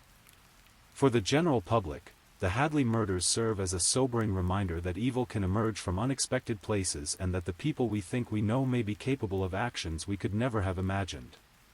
It's a case that challenges our sense of safety and predictability in the world.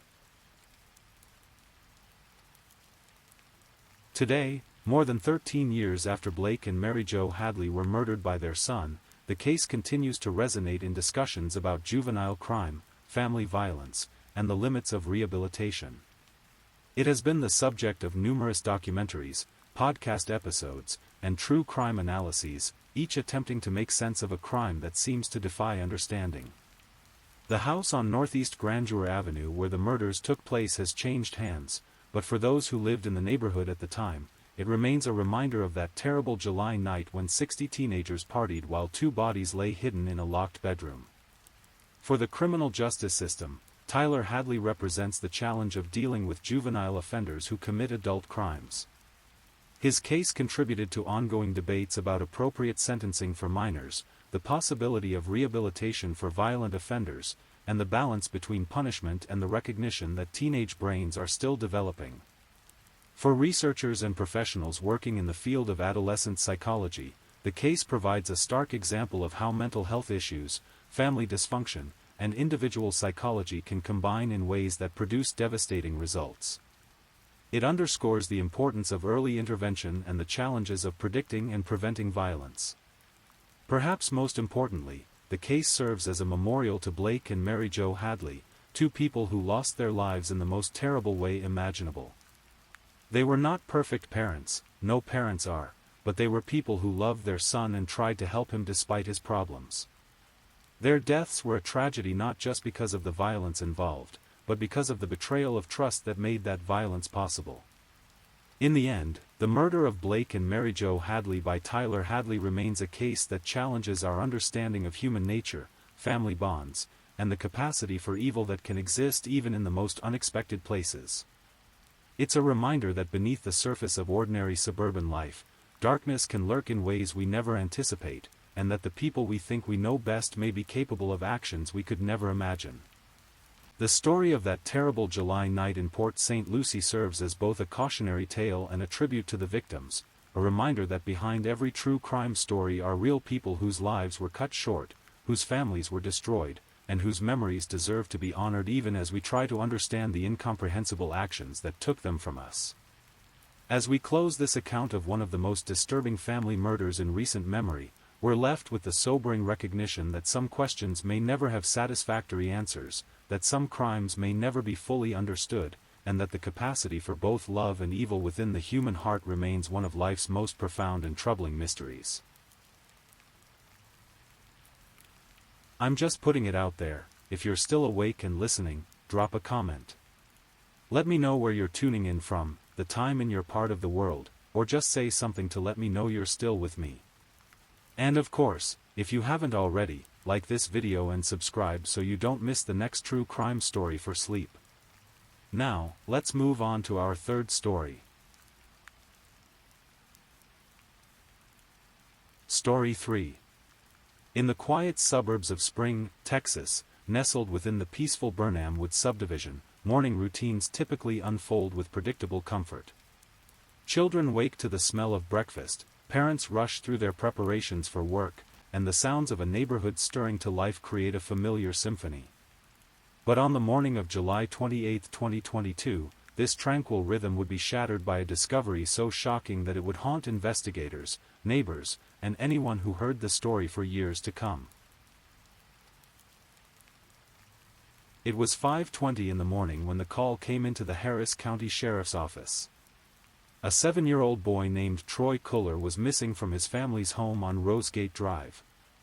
The caller, his adoptive father Jermaine Thomas, reported that he had discovered Troy's absence when he went to check on the boy at around 4 a.m. The family had searched their home, Thomas explained, but Troy was nowhere to be found. To understand this story fully, we need to know who Troy was. Born into circumstances that required intervention, Troy had entered the foster care system as a young child. In 2019, when he was just 4 years old, he found what appeared to be a permanent home with Jermaine and Tiffany Thomas. The couple, living in their suburban Spring home, had opened their doors to this little boy, legally adopting him and making him part of their family. Jermaine Thomas was 42 years old at the time, and his wife Tiffany was 35. From the outside, they appeared to be providing Troy with stability and care. But as investigators would later discover, the reality behind closed doors painted a much darker picture. When deputies from Harris County Precinct 4 arrived at the Thomas home that Thursday morning, they immediately began a systematic search of the neighborhood. Constable Mark Herman's officers combed through the Burnham Woods subdivision, checking every possible location where a 7-year-old might wander or hide. They searched parks, checked with neighbors, and looked through common areas where children might play. The neighborhood itself seemed safe enough, well-maintained homes with manicured lawns, the kind of place where children rode bicycles and played in front yards under their parents' watchful eyes. It was difficult to imagine how a child could simply vanish from such a setting without anyone noticing. As the hours passed, the search expanded. More officers arrived, and the methodical process of canvassing the area continued. But something nagged at the investigating officers. There was something about the family's demeanor, something in the way the story was being told, that didn't quite sit right. The deputies decided to return to the Thomas home for a more thorough search of the property itself. Sometimes, they knew, missing children could be found in the most unexpected places, hiding spots that seemed impossible but made perfect sense to a child's mind. It was approximately 2 hours after Troy had been reported missing when deputies made a discovery that would change everything. In the garage of the Thomas home sat a top-loading washing machine, a common appliance that no one would think to examine closely under normal circumstances. But when officers opened that washing machine, they found Troy Culler inside. The 7-year-old was fully clothed, curled within the confines of the machine. He was already deceased. The scene was so shocking, so unexpected, that even seasoned law enforcement officers struggled to process what they were seeing. How does a 7-year-old child end up dead inside a washing machine? The question hung heavy in the air as investigators began the painstaking process of documenting the scene and trying to understand what had happened in this suburban home. The discovery immediately transformed what had been a missing person case into a death investigation. The Harris County Sheriff's Office called in specialized units, and the scene became a carefully controlled environment where every detail would be examined and documented. Both Jermaine and Tiffany Thomas were taken to the sheriff's office for questioning. This is standard procedure when a child dies under suspicious circumstances, but the unusual nature of Troy's death made their interviews particularly crucial. Initially, no charges were filed. The cause of death would need to be determined by the Harris County Institute of Forensic Sciences, and investigators would need time to piece together exactly what had happened in the hours leading up to Troy's death. During these initial interviews, details began to emerge about Troy's life in the Thomas household. Neighbors were questioned, and a picture began to form of a family that perhaps wasn't as stable as it appeared from the outside. The autopsy results would prove to be crucial in understanding what happened to Troy Culler. When forensic pathologists examined his small body, they discovered evidence that painted a horrifying picture of his final hours. The examination revealed that Troy had not only recent injuries, but also older injuries that suggested a pattern of abuse. The medical examiner determined that the child had been submerged in water and had also been struck with an unknown object. The combination of trauma led to his death, and the manner was officially ruled a homicide. These findings were devastating but not entirely surprising to investigators who had been growing increasingly suspicious about the circumstances surrounding Troy's death. The forensic evidence supported what many had begun to suspect, that this was not an accident, and it was not a case of a curious child who had somehow climbed into a washing machine and become trapped. As the investigation continued through the summer and into fall of 2022, more disturbing details emerged about Troy's life with his adoptive parents. Investigators learned that Child Protective Services had visited the Thomas home on 2 separate occasions before Troy's death. These visits indicated that there had been concerns about the child's welfare, though the specific details of these interventions remained part of the ongoing investigation. The fact that CPS had been involved with the family raised serious questions about the system designed to protect vulnerable children like Troy. Here was a child who had already been failed once, ending up in foster care in the first place, and despite having been adopted into what should have been a permanent, loving home, he may have continued to suffer abuse. During their investigation, detectives uncovered information about the events leading up to Troy's death that were particularly chilling. According to evidence that would later be presented in court, Troy had been threatened with being put inside an oven after he allegedly ate some of his adoptive mother's oatmeal cream pies. This threat, made over something as innocent as a child eating snacks, provided insight into the twisted dynamics within the Thomas household. On November 15, 2022, nearly 4 months after Troy's death, arrests were finally made. Jermaine Thomas was charged with capital murder, while his wife Tiffany Thomas faced charges of injury to a child and injury by omission. The charges reflected investigators' belief that Jermaine Thomas was directly responsible for Troy's death, while Tiffany Thomas had failed to protect the child and may have been complicit in the abuse he suffered. When the couple was scheduled to appear in court for their initial hearings, only Jermaine Thomas appeared before the judge.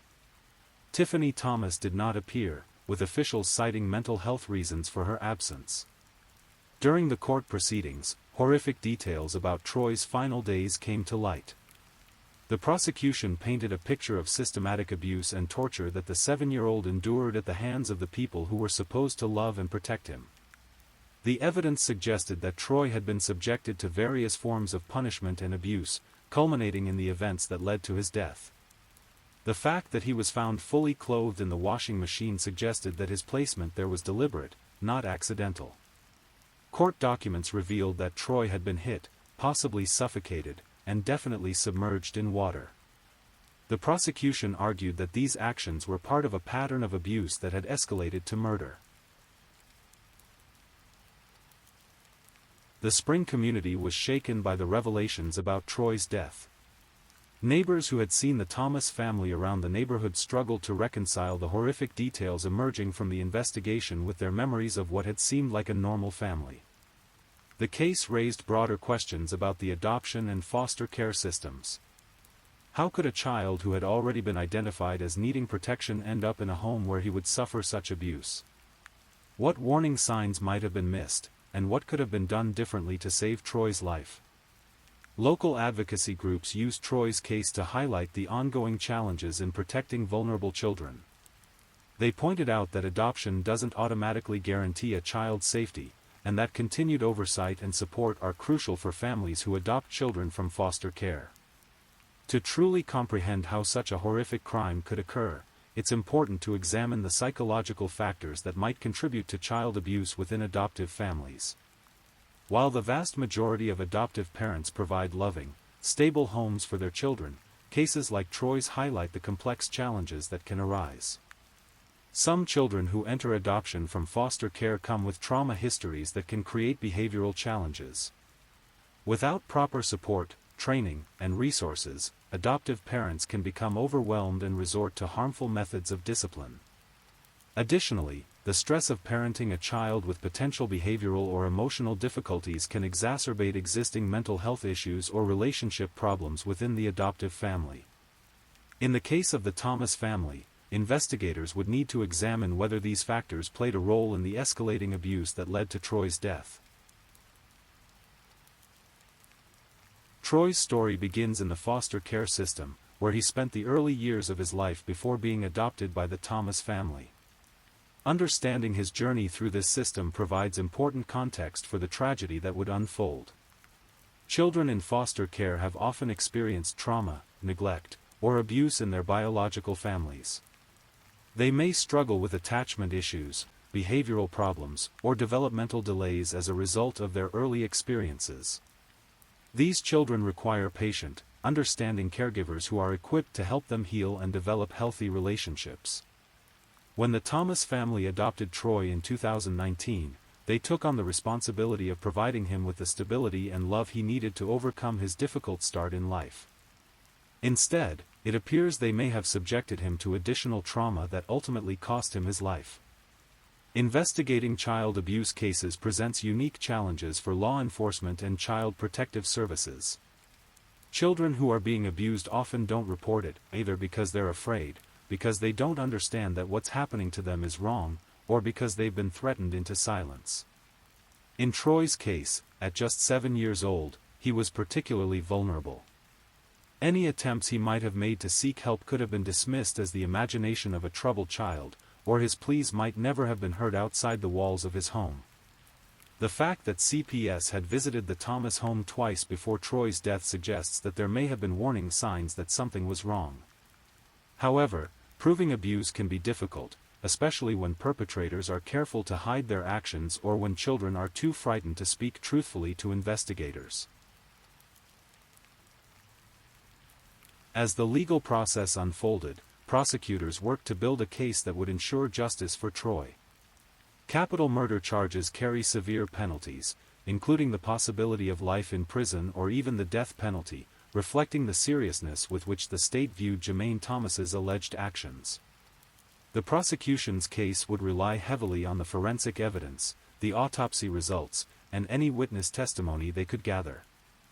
Building a timeline of Troy's final days and hours would be crucial to demonstrating the deliberate nature of his death and the pattern of abuse that preceded it.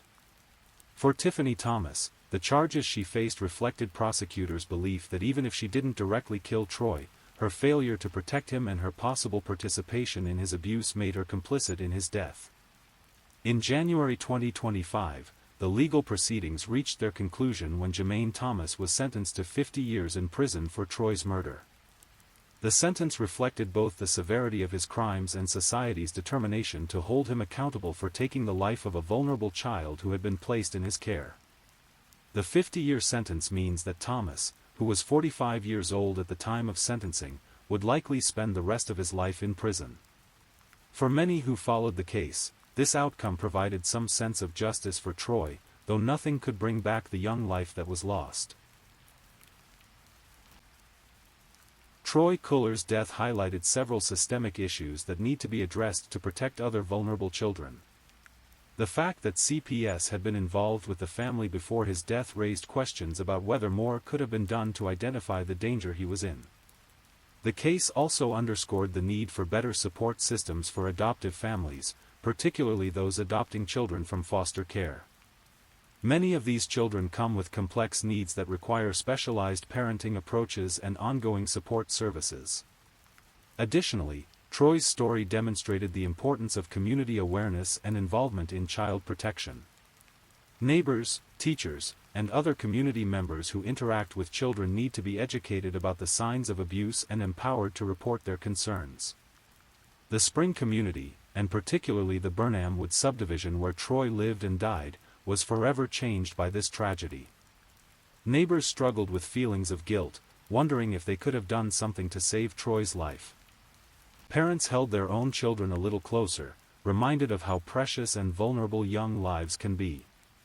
The case also served as a wake-up call about the realities of child abuse. Many people prefer to believe that such horrors don't happen in their communities, especially in quiet suburban neighborhoods like Spring.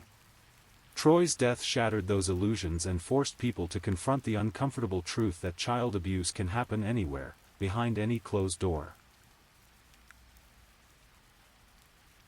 As we near the end of Troy's story, it's important to remember that behind all the legal proceedings, investigative details, and systemic discussions was a real child, a 7-year-old boy who loved and hoped and dreamed like any other child his age. Troy Culler deserved to grow up in a home filled with love and safety. He deserved to learn and play and experience all the joys of childhood. Instead, his young life was cut short by the very people who should have protected him. While we cannot change Troy's fate, we can honor his memory by working to protect other vulnerable children. We can support better training for adoptive parents, more robust oversight systems, and stronger community networks that watch out for the welfare of all children. Troy's case is tragically not unique. Every year, hundreds of children die as a result of abuse and neglect, often at the hands of their caregivers. These deaths represent not just individual tragedies, but collective failures of the systems designed to protect children. The foster care and adoption systems, while providing crucial services for vulnerable children, are not perfect. They require adequate funding, proper oversight, and continuous improvement to ensure that children like Troy are truly safe in their placements. Moreover, society as a whole must take responsibility for protecting children.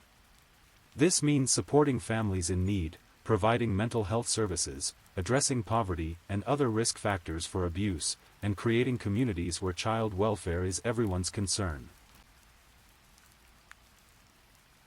As this story comes to a close, we're left with difficult questions and sobering realities. How do we balance the need to find homes for foster children with the imperative to ensure their safety?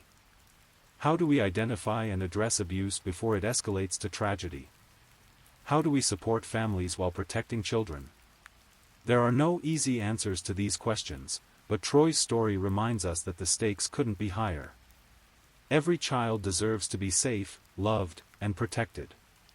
When we fail in that fundamental responsibility, the consequences are devastating and irreversible. Troy Culler was just 7 years old when he died in that washing machine in Spring, Texas. He had his whole life ahead of him, birthdays and holidays, first days of school and graduations, friendships and dreams and all the experiences that make up a human life. All of that was taken from him by the people he trusted most. In remembering Troy, we must commit ourselves to doing better, to building systems that truly protect vulnerable children, to supporting families in need, and to creating communities where every child can grow up safe and loved. It's the least we owe to Troy's memory, and to all the children who depend on us to keep them safe. The tragic case of Troy Culler serves as a stark reminder that child protection is not just the responsibility of parents or government agencies, it's a responsibility we all share. In a world where children can suffer such horrors behind closed doors, we must all remain vigilant, compassionate, and committed to creating a safer world for every child. As you drift off to sleep tonight, remember Troy Culler, not just as a victim of a horrific crime, but as a child who deserved so much more than the hand he was dealt. Let his story inspire us to do better, to care more, and to never stop fighting for the safety and well-being of all children. Please, if you're enjoying these stories, don't forget to leave a comment. Let me know where you're listening from and what time it is in your corner of the world. And if you haven't already, be sure to like this video and subscribe, so you don't miss the next true crime story for sleep. Now, let's move on to our fourth story. Story 4. Tonight, we explore a tragic case that unfolded in the quiet township of Franklin, New Jersey, in August 2025. It's a story about love turned obsession, about trust betrayed by those sworn to protect, and about 2 young lives cut tragically short by jealousy and control. Our story begins with Dr. Lauren Semanchik, a 33-year-old veterinarian whose life was dedicated to healing. Working at the Long Valley Animal Hospital in Morris County, Lauren was known not just for her professional expertise, but for the genuine compassion she showed every animal that came through her doors. Her colleagues would later describe her as phenomenal, someone who truly understood the sacred bond between pets and their families. Lauren lived in a quiet home on Upper Kingtown Road in Pittstown, a small unincorporated community within Franklin Township, Hunterdon County. The area was the kind of place where neighbors knew each other, where the pace of life moved slower than in the bustling cities nearby. It was supposed to be safe, peaceful, a place where someone could build a life without fear. But Lauren's world was about to intersect with someone whose profession should have made her safer, not more vulnerable. That someone was Ricardo Jorge Santos, a sergeant first class with the New Jersey State Police. At 44 years old, Santos had built what appeared to be a distinguished career in law enforcement. He had even served on Governor Phil Murphy's security detail, a position that required the highest level of trust and professionalism. The irony would later become bitter and tragic. The very person trained to protect citizens from harm would become the source of Lauren's greatest fear. Lauren and Ricardo's relationship began sometime in late 2023 or early 2024. For Lauren, it might have seemed reassuring to date a state trooper. After all, who could make someone feel safer than a trained law enforcement officer? The relationship lasted approximately 1 year, but those who knew Lauren would later say it was never quite right. Friends and family began to notice changes in Lauren during this time. While initially she may have felt protected by Ricardo's profession, gradually the relationship revealed itself to be something darker. Ricardo's personality traits that might have served him well in law enforcement, attention to detail, persistence, a need for control, began to manifest in deeply troubling ways within their personal relationship. By September 2024, Lauren had made the difficult but necessary decision to end things with Ricardo. For many people, a breakup is simply a natural part of life's journey, a recognition that two people aren't meant to be together. But for Ricardo Santos, Lauren's decision to leave represented something he could not accept. What Lauren didn't realize was that her attempt to reclaim her independence would trigger a nearly year-long campaign of terror that would ultimately cost her everything. After the September 2024 breakup, Ricardo Santos began what prosecutors would later describe as an extended pattern of stalking, harassment, and intimidation. But this wasn't random violence, it was calculated, persistent, and executed with the methodical precision of someone trained in surveillance and investigation techniques. The harassment began almost immediately. Ricardo refused to accept that the relationship was over. He continued contacting Lauren despite her clear requests for him to stop. Phone calls, text messages, unexpected visits, the boundaries Lauren tried to establish were ignored and trampled. But Ricardo's campaign went far beyond unwanted communication. Using skills he had developed as a law enforcement officer, he began surveilling Lauren's daily activities. He showed up at her workplace, the Long Valley Animal Hospital, creating uncomfortable situations for Lauren and her colleagues. The veterinary clinic, which should have been a sanctuary where Lauren could focus on her calling of healing animals, became another place where she had to look over her shoulder. The psychological warfare escalated. Lauren discovered that her car had been keyed, deliberate property damage designed to send a message that Ricardo could reach her anywhere, anytime. Even more disturbing, she found that water had been put in her gas tank, an act of sabotage that could have left her stranded or worse. Perhaps most chilling of all, Lauren discovered recording devices in her home. The violation of privacy was profound. Her most intimate sanctuary had been compromised.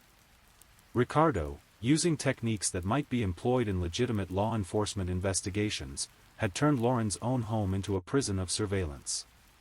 The pattern was clear. Ricardo was using his professional skills and knowledge to terrorize his former girlfriend. Every technique designed to catch criminals was being employed against an innocent woman whose only crime was ending an unhealthy relationship. As the harassment intensified, Lauren's family grew increasingly concerned. Her mother, Janine Samanchik, watched her daughter's life become consumed by fear and attempted to help in the most logical way possible, by reporting Ricardo's behavior to authorities. Here the story takes on an even more tragic dimension. Janine attempted to file complaints against Ricardo Santos, but these efforts were frustrated. The very system designed to protect victims of stalking and domestic violence seemed unable or unwilling to take action against one of their own. This failure represents one of the most heartbreaking aspects of Lauren's story. She was not a woman who suffered in silence. She and her family actively sought help from the legal system. They documented the harassment, they reported the stalking, they did everything that victims are told to do. Yet the system failed them completely. The reasons for this failure may never be fully understood. Was it a case of professional courtesy extended to a fellow law enforcement officer? Was it disbelief that a state trooper could engage in such behavior? Or was it simply the all-too-common tendency to minimize domestic violence until it's too late? Whatever the reason, the result was the same. Ricardo Santos continued his campaign of terror unabated, growing bolder as he realized that his badge provided him with a form of immunity. Meanwhile, Lauren was left to navigate this nightmare largely on her own. She installed security cameras around her property, a desperate attempt to document the stalking and perhaps deter further harassment. These cameras would later provide crucial evidence of Ricardo's behavior, but in the moment, they represented Lauren's growing desperation to protect herself from someone the system would not stop. By the summer of 2025, despite the ongoing harassment, Lauren was trying to rebuild her life. She had begun dating Tyler Webb, a 29-year-old volunteer firefighter from Forked River in Ocean County. Tyler represented hope, a chance for Lauren to move forward and find the kind of healthy relationship that had eluded her with Ricardo. Tyler Webb was the kind of person who dedicated his life to service. As a volunteer firefighter, he ran toward danger when others ran away. He was young, caring, and represented everything that Ricardo Santos was not. Where Ricardo used his position to intimidate and control, Tyler used his to help and protect his community. For Lauren, this new relationship might have felt like emerging from a long, dark tunnel. Tyler was patient, understanding, and supportive as she navigated the ongoing harassment from her ex-boyfriend. The relationship was still new, they had only recently begun dating, but it offered Lauren something she had been missing, genuine care without conditions or control. But Ricardo Santos was watching. His surveillance of Lauren meant that he was aware of every development in her life, including her new relationship. For someone who already could not accept Lauren's rejection, the sight of her moving on with someone else was intolerable. The stage was being set for a tragedy that would shake the quiet community of Franklin Township and raise disturbing questions about domestic violence and law enforcement accountability. August 1, 2025, started like any other day for Lauren Samanchik. She went to work at the Long Valley Animal Hospital, caring for the animals brought to her by worried pet owners. It was honest, meaningful work, the kind that helped make the world a little better, one patient at a time. But Lauren wasn't alone that day. Ricardo Santos, using his white Mercedes SUV, had begun following her. His surveillance techniques, honed through years of law enforcement training, made him nearly impossible to detect. He knew how to maintain distance, how to vary his approach, how to watch without being seen. As evening approached, Lauren finished her work and began the drive home to her house on Upper Kingtown Road. It should have been a peaceful journey through the rural landscape of Hunterdon County, a transition from the busy demands of work to the quiet comfort of home. But Ricardo was behind her, matching her route, timing his approach. When Lauren arrived at her property, she likely felt safe. After all, this was her home, her sanctuary. The security cameras she had installed were recording, providing what she hoped would be protection through documentation. Ricardo, however, was not deterred by the cameras. In fact, they would later reveal the calculated nature of his actions. Rather than approaching the house directly, Ricardo parked his SUV and disappeared into the wooded area near Lauren's driveway. Using skills learned in tactical training, he positioned himself where he could observe without being observed. The predator had found his hunting ground, and now he would wait. What followed was a night of patient stalking that would chill anyone who understands the psychology of predatory behavior. Ricardo Santos, a trained law enforcement officer, used the darkness and natural cover around Lauren's property to maintain surveillance throughout the evening and into the early morning hours. This was not a crime of passion in the traditional sense. This was calculated, methodical hunting. Ricardo had time to reconsider, time to leave, time to make a different choice. Instead, he remained hidden in the woods like a soldier on a covert operation, waiting for the right moment to strike. The security cameras Lauren had installed captured fragments of Ricardo's presence, shadowy figures moving through the trees, the methodical approach of someone trained in surveillance techniques. These images would later provide investigators with crucial evidence, but in the moment, they were simply recording a nightmare in progress. Throughout that long night, Lauren was in her home, likely unaware that her worst fears were being realized just yards away. The man she had tried so desperately to escape, whose harassment had consumed nearly a year of her life, was closer than he had ever been. The psychological terror of this situation is difficult to comprehend. Lauren had done everything right. She had left an unhealthy relationship, sought help from authorities, documented the harassment, and tried to rebuild her life. Yet her tormentor remained, literally lurking in the shadows, preparing for violence. As dawn approached on August 2nd, Ricardo's vigil continued. He was waiting for something specific, though investigators can only speculate about what triggered him to finally act. Perhaps it was the arrival of Tyler Webb. Perhaps it was simply that his patience had reached its limit. Whatever the trigger, the waiting was about to end. August 2, 2025, was supposed to be a Saturday like any other. For Tyler Webb, it likely meant a day off from his firefighting duties, a chance to spend time with Lauren and enjoy the simple pleasure of a new relationship. He made the drive from his home in Forked River to Lauren's house in Pittstown, probably looking forward to a peaceful weekend. Tyler had no way of knowing that he was being watched as he approached Lauren's property. Ricardo Santos, still concealed in the wooded area, observed Tyler's arrival with the calculated patience of a predator. For Ricardo, Tyler's presence represented everything he could not accept, proof that Lauren had truly moved on, evidence that his control over her was broken. What happened next unfolded with tragic swiftness. The exact sequence of events may never be fully known, but the outcome was devastatingly clear. Ricardo Santos emerged from his hiding place and confronted Lauren and Tyler, armed and determined to destroy what he could not possess. The sounds of gunshots shattered the morning quiet of Upper Kingtown Road. Neighbors, accustomed to the peaceful rhythm of rural life, were startled by the violence erupting in their community. But by the time anyone could respond, the tragedy was essentially over. Lauren Semanchik, the compassionate veterinarian who had dedicated her life to healing, was dead. Tyler Webb, the volunteer firefighter who had spent his life helping others, was also gone.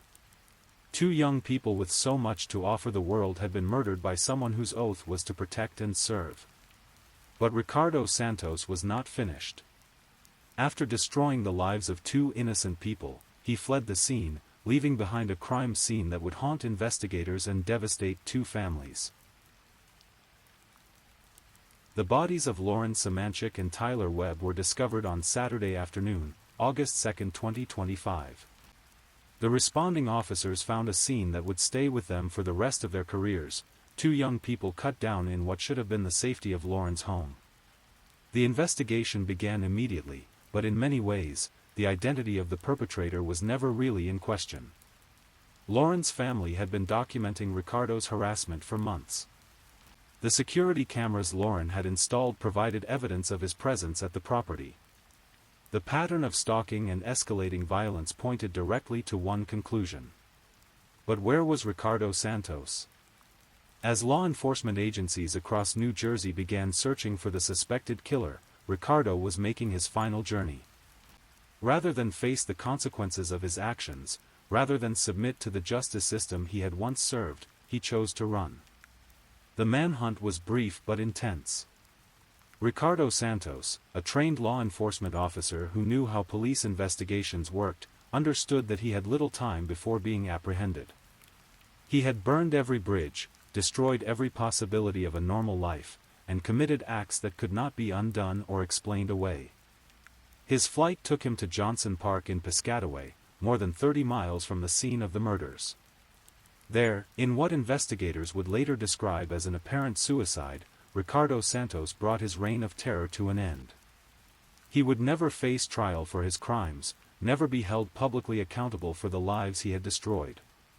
The discovery of Ricardo's body provided a form of closure to the immediate danger, but it opened a flood of questions that would be much harder to answer.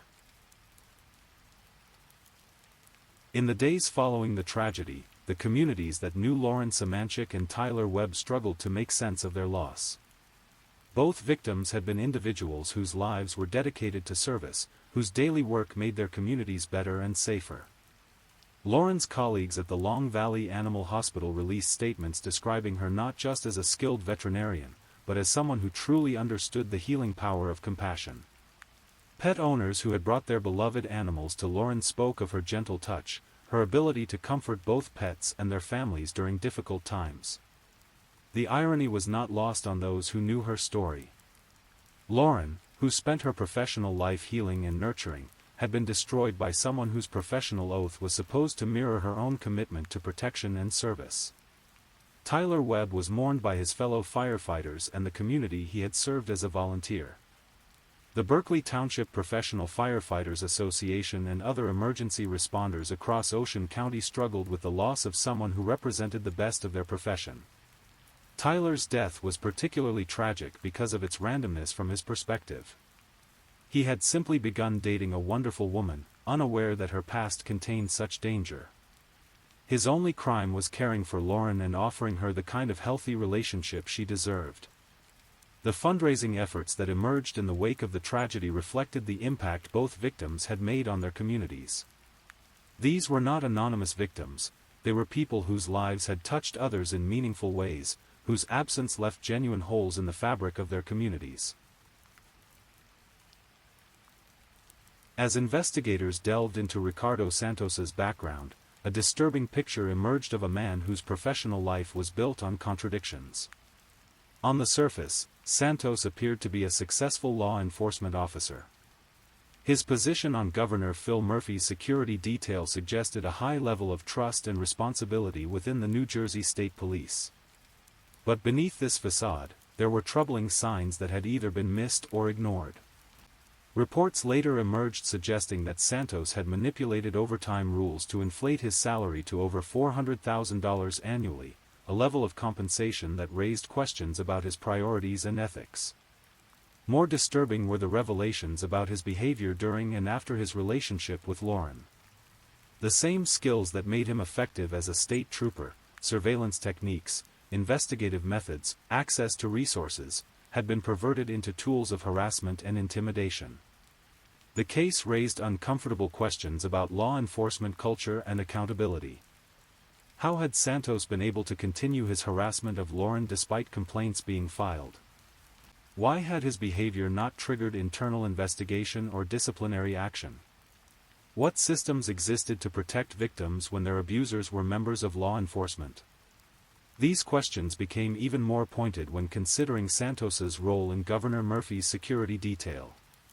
This position required not just professional competence but also personal stability and trustworthiness. The fact that someone engaged in stalking and harassment could maintain such a sensitive role suggested serious gaps in oversight and accountability. The investigation into the murders of Lauren Semanchik and Tyler Webb revealed the full scope of Ricardo Santos's campaign of harassment and intimidation. What emerged was not a story of a relationship gone wrong, but rather a methodical pattern of psychological torture that had consumed nearly a year of Lauren's life. Investigators found evidence of extensive surveillance equipment that Santos had placed in Lauren's home. The violation of privacy was profound. Every conversation, every moment of supposed solitude, had potentially been monitored and recorded. For someone trained in law enforcement techniques, Santos had turned Lauren's own home into an interrogation room where she was the unwilling subject of constant observation.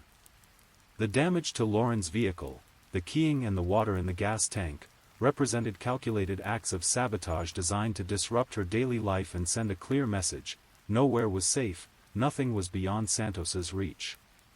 These acts of vandalism were not random violence but rather strategic psychological warfare.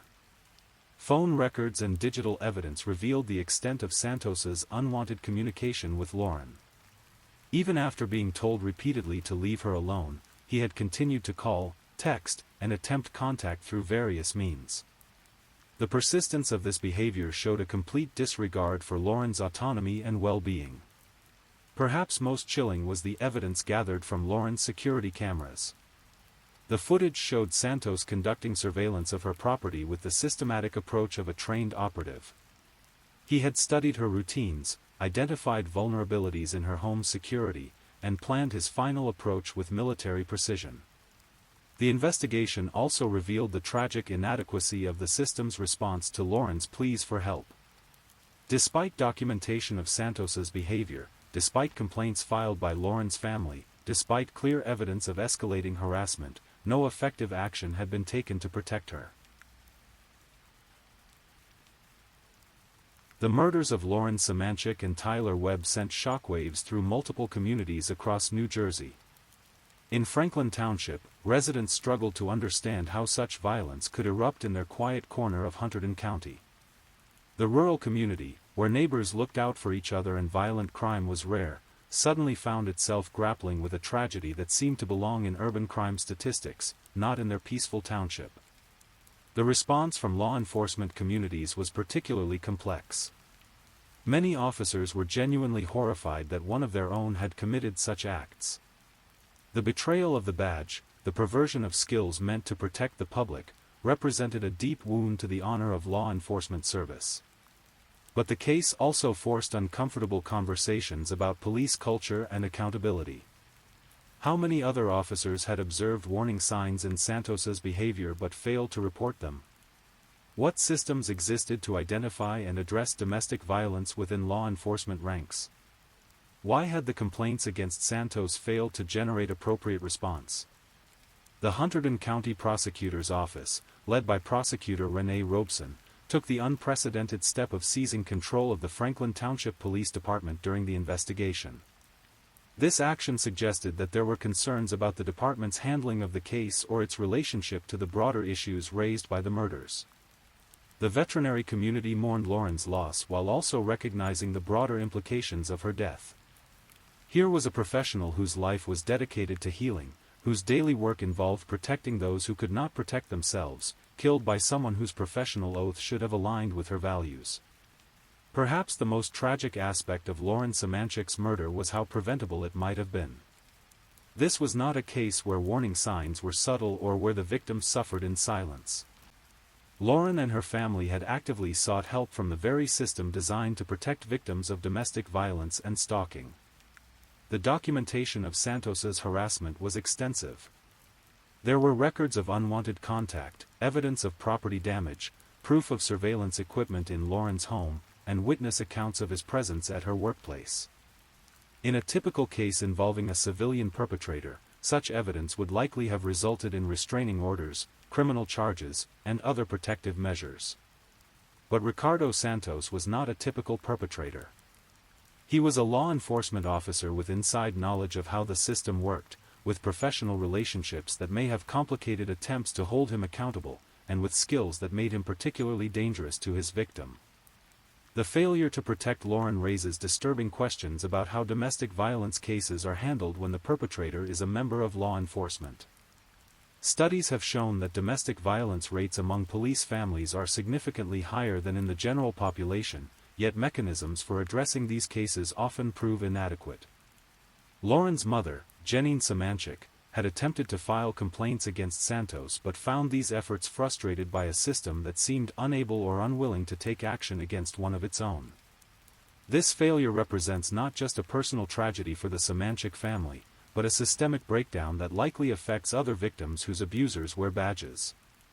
The case highlights the need for independent oversight of domestic violence cases involving law enforcement officers, for better training in recognizing warning signs among police personnel, and for cultural changes within law enforcement that prioritize accountability over professional solidarity. The murders of Lauren Semanchik and Tyler Webb occurred within a broader context of domestic violence that affects millions of Americans every year. But this case was particularly significant because it involved a perpetrator whose profession was supposed to make him part of the solution, not the problem. Research has consistently shown that domestic violence rates among law enforcement families are higher than in the general population.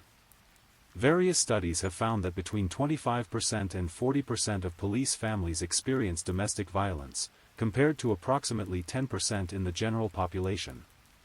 These statistics are particularly troubling given that police officers have access to weapons, surveillance techniques, and inside knowledge of how investigations are conducted. When law enforcement officers engage in domestic violence, their victims face unique challenges. They may be reluctant to report abuse to the perpetrator's colleagues and friends. They may fear that their reports will not be taken seriously or that they will face retaliation. They may worry that the perpetrator's knowledge of police procedures will allow him to evade consequences or even manipulate the investigation. Lauren Semanchik's case exemplified many of these challenges. Despite extensive documentation of Santos's harassment, despite clear evidence of escalating behavior, despite complaints filed by her family, the system failed to protect her. This failure was not due to lack of evidence or unclear circumstances. It appears to have been a failure of will and accountability. The case also highlighted the particular dangers faced by victims when their abusers have professional training in surveillance, weapons handling, and investigative techniques. Santos used his law enforcement skills not to protect and serve, but to stalk, intimidate, and ultimately murder. The events of August 1st and 2nd, 2025, can be reconstructed through security footage, witness accounts, and physical evidence, creating a timeline that reveals the methodical nature of Ricardo Santos's final approach. On Friday evening, August 1st, Santos began his surveillance of Lauren as she finished work at the Long Valley Animal Hospital. Using his white Mercedes SUV, he followed her home to Upper Kingtown Road, maintaining the kind of discreet distance taught in law enforcement training. This was not impulsive behavior, it was calculated stalking by someone who knew how to avoid detection. Upon arriving at Lauren's property, Santos did not approach directly. Instead, he positioned himself in the wooded area near her driveway, beginning what would become an all-night vigil. The security cameras Lauren had installed captured glimpses of his presence, shadowy movements that documented his patient, predatory waiting. Throughout Friday night and into Saturday morning, Santos remained hidden, watching Lauren's home with the persistence of someone conducting a stakeout. He had time to reconsider his actions, time to leave, time to make a different choice. Instead, he waited with the patience of a trained operative, preparing for violence. Saturday morning brought Tyler Webb to the property, likely unaware that he was being observed by someone who viewed his presence as an intolerable threat. For Santos, Tyler's arrival may have been the trigger that transformed surveillance into action. The confrontation that followed was swift and deadly. Santos, armed and determined, emerged from his concealment to destroy what he could not possess. The sounds of gunshots shattered the morning quiet, ending 2 lives and devastating 2 families. Within moments, it was over. Santos fled the scene, leaving behind the bodies of Lauren Semanchik and Tyler Webb, and beginning his final flight from justice. The search for Ricardo Santos began almost immediately after the discovery of the bodies. Law enforcement agencies across New Jersey were mobilized in what everyone understood would be a high-priority manhunt for one of their own who had gone rogue. Santos, however, was not trying to evade capture indefinitely. His actions suggest someone who understood that his crimes had made normal life impossible and that his law enforcement training gave him no real advantage in remaining hidden from determined investigators. The manhunt led to Johnson Park in Piscataway, Middlesex County, more than 30 miles from the scene of the murders. This location may have held some significance for Santos, or it may have simply been a convenient place to bring his story to an end. When authorities found Santos's body, the immediate danger was over, but the investigation was just beginning. His death by apparent suicide meant that many questions would never be answered directly. Why had he chosen violence over acceptance? What had triggered his final decision to act? How had he justified his actions to himself? The investigation would have to reconstruct not just the events of August 2nd, but the entire pattern of harassment and stalking that had led to this tragic conclusion. Santos's death closed the criminal case but opened a flood of questions about accountability, prevention, and justice. In the days and weeks following the murders, the families of Lauren Semanchik and Tyler Webb faced the impossible task of grieving their losses while also grappling with the circumstances that had made those losses possible. For the Semanchik family, the tragedy was compounded by the knowledge that they had tried to prevent it. Lauren's mother had attempted to file complaints against Santos. The family had documented his harassment and sought help from the authorities.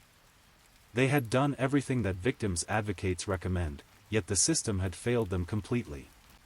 The Webb family found themselves mourning a son whose only mistake had been caring for someone who was being stalked by a dangerous ex-boyfriend.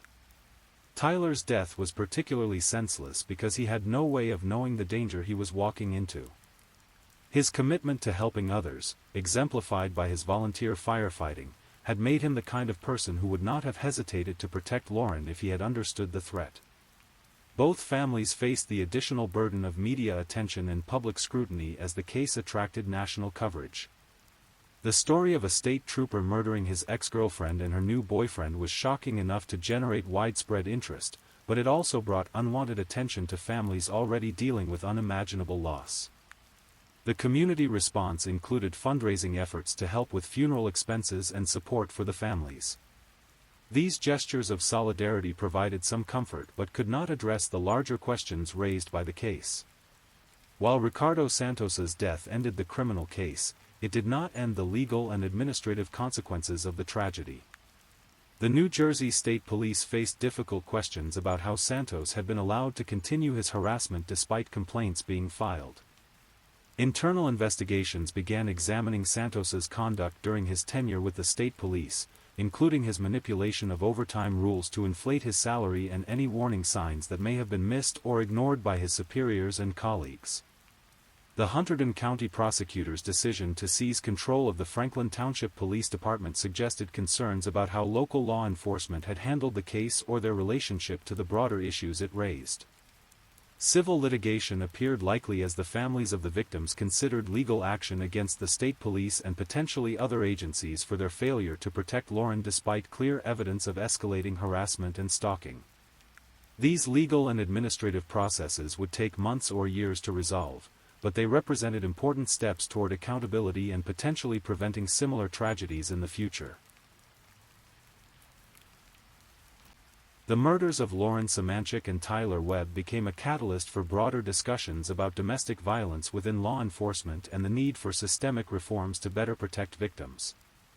Advocacy groups pointed to the case as an example of why special protocols are needed when handling domestic violence cases involving law enforcement officers.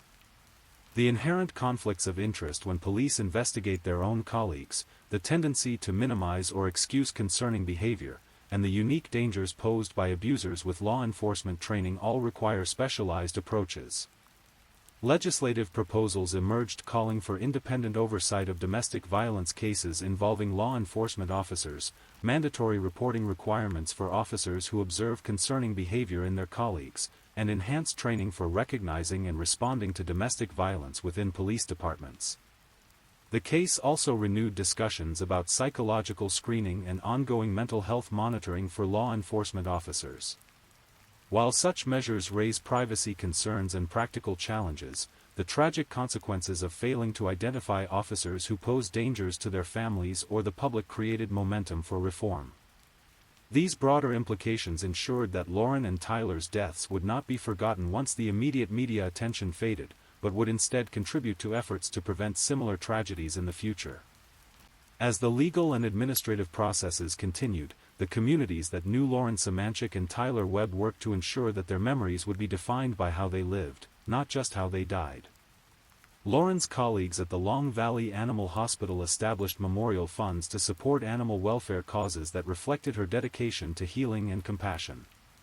Pet owners who had benefited from Lauren's care shared stories of her kindness and skill, creating a portrait of someone whose life had genuine meaning and impact. Tyler's fellow firefighters honored his memory through their continued service to their community. The volunteer fire service, built on the same spirit of selfless dedication that Tyler had embodied, became a living memorial to his values and commitment. These efforts to memorialize Lauren and Tyler served an important function beyond honoring their memories. They reminded everyone that the victims of domestic violence are not statistics or case studies, but real people whose lives had value and whose deaths represent irreplaceable losses to their families and communities. The memorialization efforts also served to maintain public attention on the broader issues raised by the case, ensuring that the push for reform and accountability would continue beyond the immediate aftermath of the tragedy. The case of Lauren Semanchik and Tyler Webb provided tragic lessons about the nature of domestic violence, the particular challenges posed when perpetrators are law enforcement officers, and the critical importance of taking stalking and harassment seriously before they escalate to violence. One of the most important lessons was the need for independent oversight when domestic violence cases involve law enforcement officers. The normal procedures for investigating and prosecuting such cases may be inadequate when the perpetrator has professional relationships with those responsible for holding him accountable. The case also highlighted the sophisticated nature of modern stalking, particularly when conducted by someone with professional training in surveillance techniques. Lauren's installation of security cameras represented her recognition that she needed to document Santos's behavior, but even this precaution was insufficient to protect her from someone determined to do harm. The failure of the system to protect Lauren despite clear evidence of escalating harassment emphasized the need for better training, protocols, and cultural changes within law enforcement to prioritize victim safety over professional solidarity. Perhaps most importantly, the case demonstrated that domestic violence victims should not be blamed for the failures of the systems designed to protect them. Lauren Semanchik did everything right. She left an unhealthy relationship, documented harassment, sought help from authorities, and tried to rebuild her life. The failure was not hers but belonged to a system that was not equipped to handle her particular circumstances. Even with Ricardo Santos dead and the immediate criminal case closed, investigations continued into the broader circumstances that had allowed the tragedy to occur. These investigations focused not just on what happened on August 2, 2025, but on the entire pattern of harassment and the systemic failures that had enabled it. Internal affairs investigations within the New Jersey State Police examined Santos's conduct throughout his career, looking for warning signs that may have been missed and evaluating the adequacy of oversight and accountability mechanisms. These investigations would help determine whether policy changes or disciplinary actions were needed to prevent similar situations. The Hunterdon County Prosecutor's Office continued examining how local law enforcement had handled complaints about Santos, seeking to understand why the documented harassment had not resulted in effective protective measures for Lauren. Federal authorities also took interest in the case, particularly regarding any potential civil rights violations or patterns of misconduct that might have broader implications for law enforcement accountability. These ongoing investigations served important functions beyond determining individual fault. They represented efforts to understand systemic problems and identify solutions that might protect future victims. The findings would influence training protocols, oversight mechanisms, and cultural changes within law enforcement. The murders of Lauren Semanchik and Tyler Webb had ripple effects that extended far beyond the immediate families and communities directly affected by the tragedy. The case challenged assumptions about law enforcement integrity and forced uncomfortable conversations about domestic violence within police departments. For the New Jersey State Police, the case represented a crisis of credibility and trust. The organization had to grapple with the fact that one of their own had committed horrific crimes while using his position and training to evade accountability. This challenge required not just administrative responses but cultural introspection about how such behavior could have been prevented. The veterinary community mourned one of their own while also recognizing the broader implications for workplace safety and supporting colleagues who might be experiencing domestic violence. Professional organizations began examining their responsibilities for protecting members from abusive partners and providing resources for those in dangerous situations. The volunteer firefighting community faced similar challenges in supporting Tyler Webb's memory while also recognizing the vulnerability of their members to random violence. The case highlighted the risks faced by those who dedicate their lives to service, not just in their professional duties but in their personal relationships. These ripple effects ensured that the case would have lasting impact on policies, training, and cultural attitudes within law enforcement and related professions. The case of Lauren Semanchik and Tyler Webb attracted significant media attention, both locally in New Jersey and nationally. The story had elements that made it particularly compelling to news outlets: a law enforcement officer as perpetrator, an extended stalking campaign, and the tragic deaths of two young people dedicated to serving their communities. This media coverage served important functions in raising public awareness about domestic violence and the particular challenges faced when perpetrators are law enforcement officers. It also helped maintain pressure for accountability and reform within the agencies involved. However, the media attention also created additional challenges for the grieving families. Lauren's family, already devastated by their loss, had to navigate reporters seeking interviews and details about their daughter's life and death. Tyler's family faced similar pressures while trying to process their grief and support each other. The coverage raised important questions about how media outlets should approach cases involving domestic violence. While public interest in accountability and prevention was legitimate, the family's privacy and dignity needed protection. Some outlets handled this balance better than others, with the most responsible coverage focusing on systemic issues rather than sensational details. The case also became part of broader national conversations about domestic violence, law enforcement accountability, and the protection of victims. This wider context helped ensure that the specific tragedy would contribute to meaningful discussions about prevention and reform.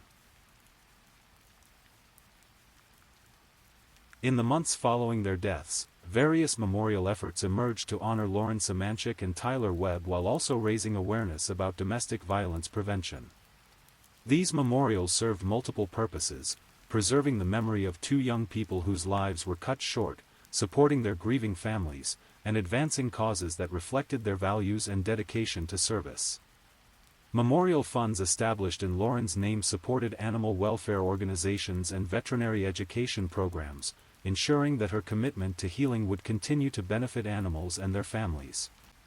These efforts reflected Lauren's professional dedication while also providing meaningful ways for people to honor her memory through continued service.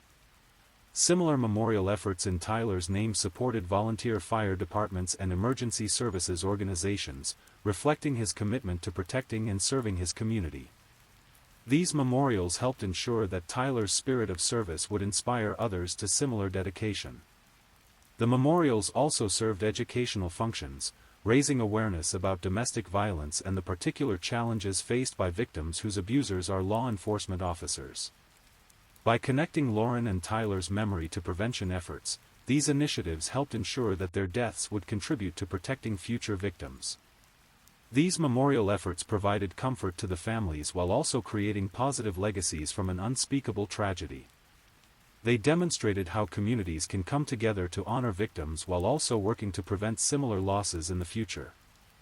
The murders of Lauren Semanchik and Tyler Webb represent a tragedy that defies simple explanations or comfortable conclusions. Here were two young people dedicated to service, one healing animals, the other protecting his community, whose lives were destroyed by someone whose professional oath was supposed to align with their values of protection and care. Lauren's story is particularly heartbreaking because she did everything that domestic violence advocates recommend.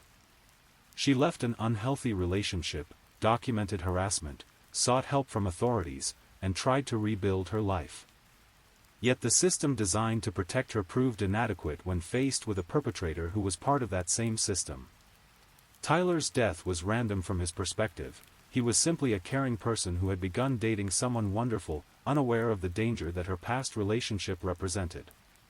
His commitment to helping others made him exactly the kind of person who would have protected Lauren if he had understood the threat they faced. The case raises profound questions about domestic violence, law enforcement accountability, and the protection of victims that resist easy answers. It demonstrates how professional training and resources can be perverted into tools of abuse, how systems designed to protect can fail when accountability mechanisms are inadequate, and how technology can be weaponized by those who understand its capabilities. Yet even in this darkness, there are lessons that might help prevent future tragedies. The case has contributed to important conversations about domestic violence prevention, law enforcement accountability, and victim protection. It has inspired memorial efforts that continue Lauren and Tyler's commitment to service.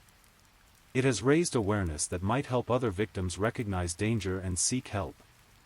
Lauren Samanchik and Tyler Webb deserve to live full lives dedicated to the service that defined their characters. Their deaths were senseless and preventable. But their memory can serve as a catalyst for changes that might protect future victims and prevent other families from experiencing similar losses. As we remember Lauren and Tyler, we honor not just their individual lives but also their shared commitment to making their communities better and safer places. In a world that sometimes seems consumed by selfishness and violence, they represented the better angels of human nature, people who chose to dedicate their lives to healing and protecting others. Their story is a reminder that domestic violence can affect anyone, that victims deserve protection regardless of their circumstances, and that all of us have a responsibility to recognize the warning signs and take action when we see someone in danger. It's a call to build better systems, demand greater accountability, and never stop working to create a world where love means safety, not control, and where those sworn to protect actually fulfill that sacred trust. In the quiet of this evening, as we reflect on their lives and their loss, let us commit to being better, more aware, more responsive, more determined to protect those who need our help. Let Lauren and Tyler's memory inspire us to create the kind of world they were trying to build through their service, one where compassion triumphs over control and where love brings healing, not harm. Thank you for listening to tonight's true crime story. Rest peacefully, knowing that another story awaits you next time, ready to accompany you on another journey toward restorative sleep. But if you're still awake, don't forget to like and subscribe so you don't miss our next true crime stories. And until next time, stay safe and take care. Good night.